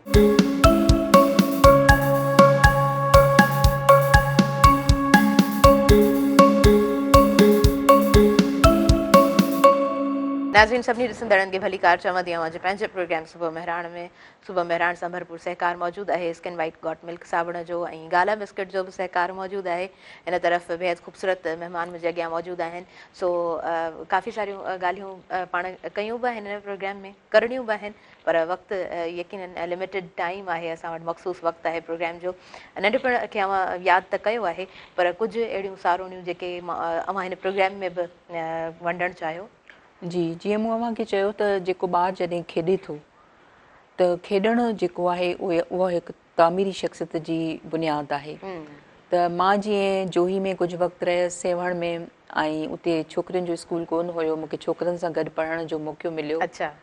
ऐं रांदियूं बि उहे ई खेॾियूं, जीअं बिलोर, चिदा ऐं इटी ॾकर ऐं भॼणु डुकणु, दरियाउनि में तरण ऐं वणनि ते चढ़णु। त उहे ॾाढियूं ख़ूबसूरत यादूं आहिनि। मां सम्झां थी त 10 सालनि ताईं, 10 खां माना 3 खां 10-12 सालनि ताईं मां रांदि ॾाढी खेॾी आहे। ऐं उन रांदि खेॾण जे दौरान मां इहा ॻाल्हि महसूसु कई त उहा सघ अॼु बि मुंहिंजे अंदरि मौजूदु आहे। ऐं ॿियो इहो त जेका पंहिंजाइप आहे, पंहिंजे वालदेन जी पंहिंजाइप, पंहिंजे माइटनि जी, पंहिंजे भेनरुनि भाइरनि जी, दोस्तनि जी, शुरूआती दौर में 10 सालनि जे शुरूआती दौर में जॾहिं मां ॾिसां थी त उहा भरपूर हुई। ऐं पर रांदि खे मां ऐं घुमण खे फिरण खे, जेको ॿार घरनि में वेठा हूंदा आहिनि, ॿाहिरि न निकिरी सघंदा आहिनि, त उहा मुंहिंजी ईंदड़ ज़िंदगीअ जे तमामु ॾुखियुनि हालतुनि में बि मूंखे महसूसु थियो त मुंहिंजी सघ बणियल रही।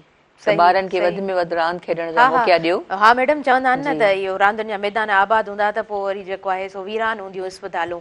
त इहा ॻाल्हि बिल्कुलु दुरुस्त आहे। तव्हां खां नजमा साहिबा पुछणु चाहींदमि, नंढपण जी का यादि अहिड़ी? नंढे ॻोठ में त थोरो घटि टाइम गुज़रियो, पर जेको बि गुज़रियो ॾाढो सुठो गुज़रियो। उते बनियूं, सरह जा साग ऐं हारियाणियूं बनी तां गाह करणु वेंदियूं हुयूं। कणिक जा लाबारा थींदा हुआ, उहे उन्हनि ते वेंदियूं हुयूं। ऐं उन्हनि सां गॾिजी वेंदी हुअसि, पाड़े जूं जेके मायूं हूंदियूं हुयूं। पर वणनि ते चढ़णु, खंवर पटणु ऐं वाटर वहंदा हुआ, उन्हनि में वञी मच्छी मारणु ऐं उन्हनि में भाउ भेणुनि सां गॾु माना खेॾणु पाणीअ सां। ऐं ॼरूं हूंदियूं हुयूं, पेरनि में चक पाईंदियूं हुयूं असांखे। हा, उहे रड़ियूं करे ॿाहिरि निकिरंदा हुआसीं। उहे त यादूं ॾाढियूं सुठियूं हुयूं, यादूं जेके ॻोठनि जूं हुयूं। पर थोरो टाइम रहियासीं ॻोठ में। ऐं यादगिरी जेका आहे, भाउ भेणुनि सां गॾु रहिया आहियूं, जेका बि 9 भाउ भेण हुआसीं। ऐं बि त जेका कचहरी हूंदी हुई, गॾिजी किताब पढ़णु, हिक ॿिए खे ॿुधाइणु। वरी का शाइरी मैडम आहे जेका अवां ऐड करणु चाहियो अॼु जे प्रोग्राम में? शाइरी अवां जी यकीनन बेहद ख़ूबसूरत आहे। बर्थडे केक ते मरंदड़ मेण बतियुनि खे विसाइण सां कॾहिं विसामंदा बि आहिनि ही रोज़ मिलंदड़ ॾुख, जिन खे छुही न सघियो वक़्त जो फ़ासिलो, वक़्त जो फ़ासिलो जंहिंमें गुम थियासीं तूं ऐं मां। वक़्त अॼु राति हर साल उन्हीअ तरह गुज़ारी अथमि, जीअं कोई तहखाने में वेही करे निकिरण जो हिसाब।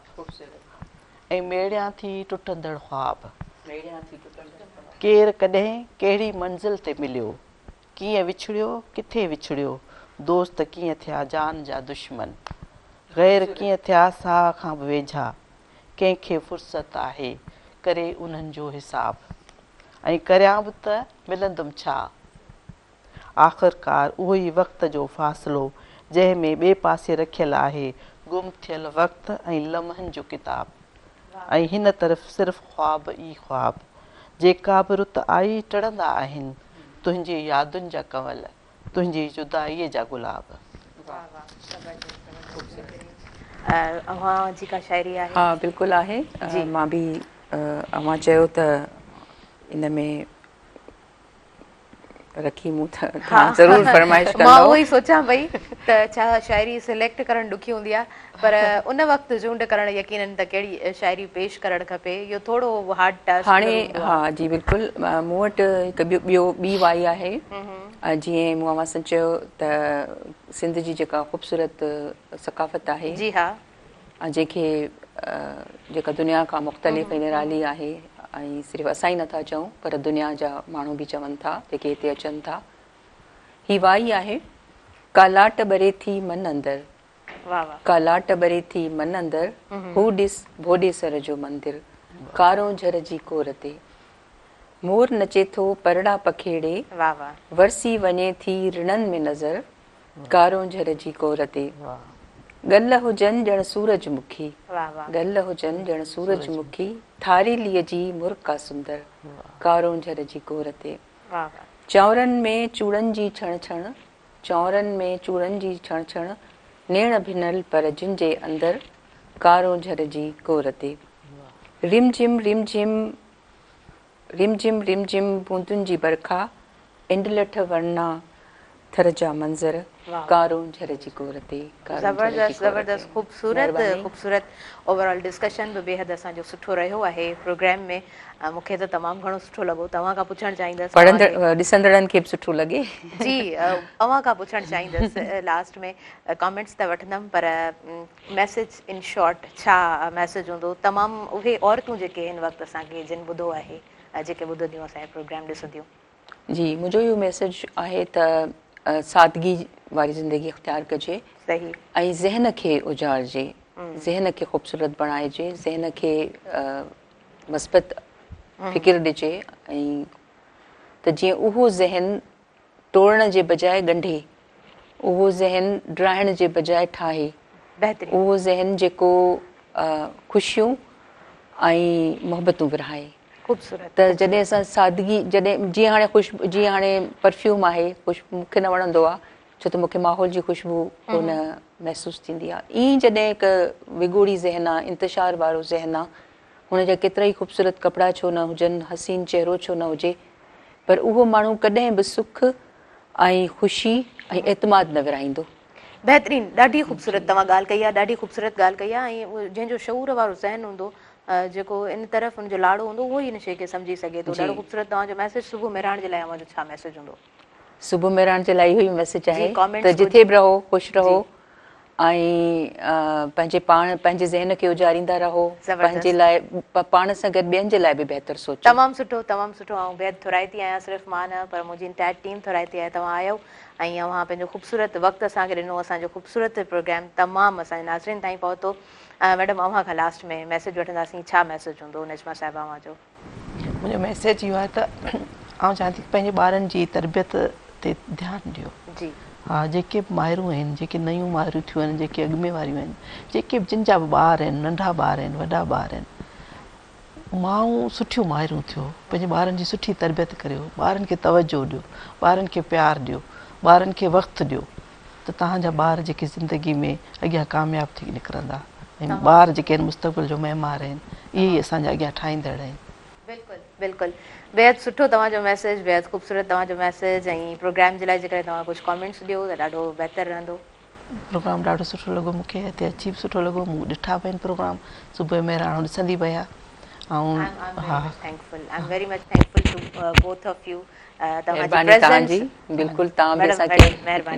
तव्हांजी प्रेज़ेंस असांजे प्रोग्राम जे लाइ बेहद ख़ूबसूरत रही नाज़रीन हिन पूरे प्रोग्राम सां भरपूर सहकार रहियो स्किन वाइट गॉट मिल्क साबुण जो ऐं जेकॾहिं स्किन वाइट गॉट मिल्क साबुण जी ॻाल्हि कयूं था त हीउ पाम ऑइल सां तयारु थियल आहे ऐं बहितरीनु फॉर्मुला सां हीउ साबुण अव्हां ताईं पहुचे थो जेको 12 कलाकनि ताईं अव्हांजी स्किन खे बहितरु रिज़ल्ट ॾिए थो ऐं गॾोगॾु असांजे हिन पूरे प्रोग्राम सां भरपूर सहकार रहियो गाला बिस्किट जो जेको बेज़े ऐं कड़क सां तयारु थियल बहितरीनु ज़ाइके वारो बिस्किट आहे मुंहिंजे देश जो बिस्किट ॻाल्हि आहे लास्ट में इहो ई मैसेज मां बि ॾींदमि त ख़ुशि रहो ऐं मां हमेशह चवंदी आहियां त ख़ुशि रहण बि ॾियो ख़ुशि रहण जे लाइ बेहद ज़रूरी हूंदो आहे त तव्हां ॿियनि खे बि ख़ुशि रहणु ॾियो सो यस हींअर मूंखे ऐं मुंहिंजी इंटायर टीम खे ॾींदव इजाज़त पंहिंजी दुआउनि में भरपूर रखंदो यादि अल्लाह निगहबान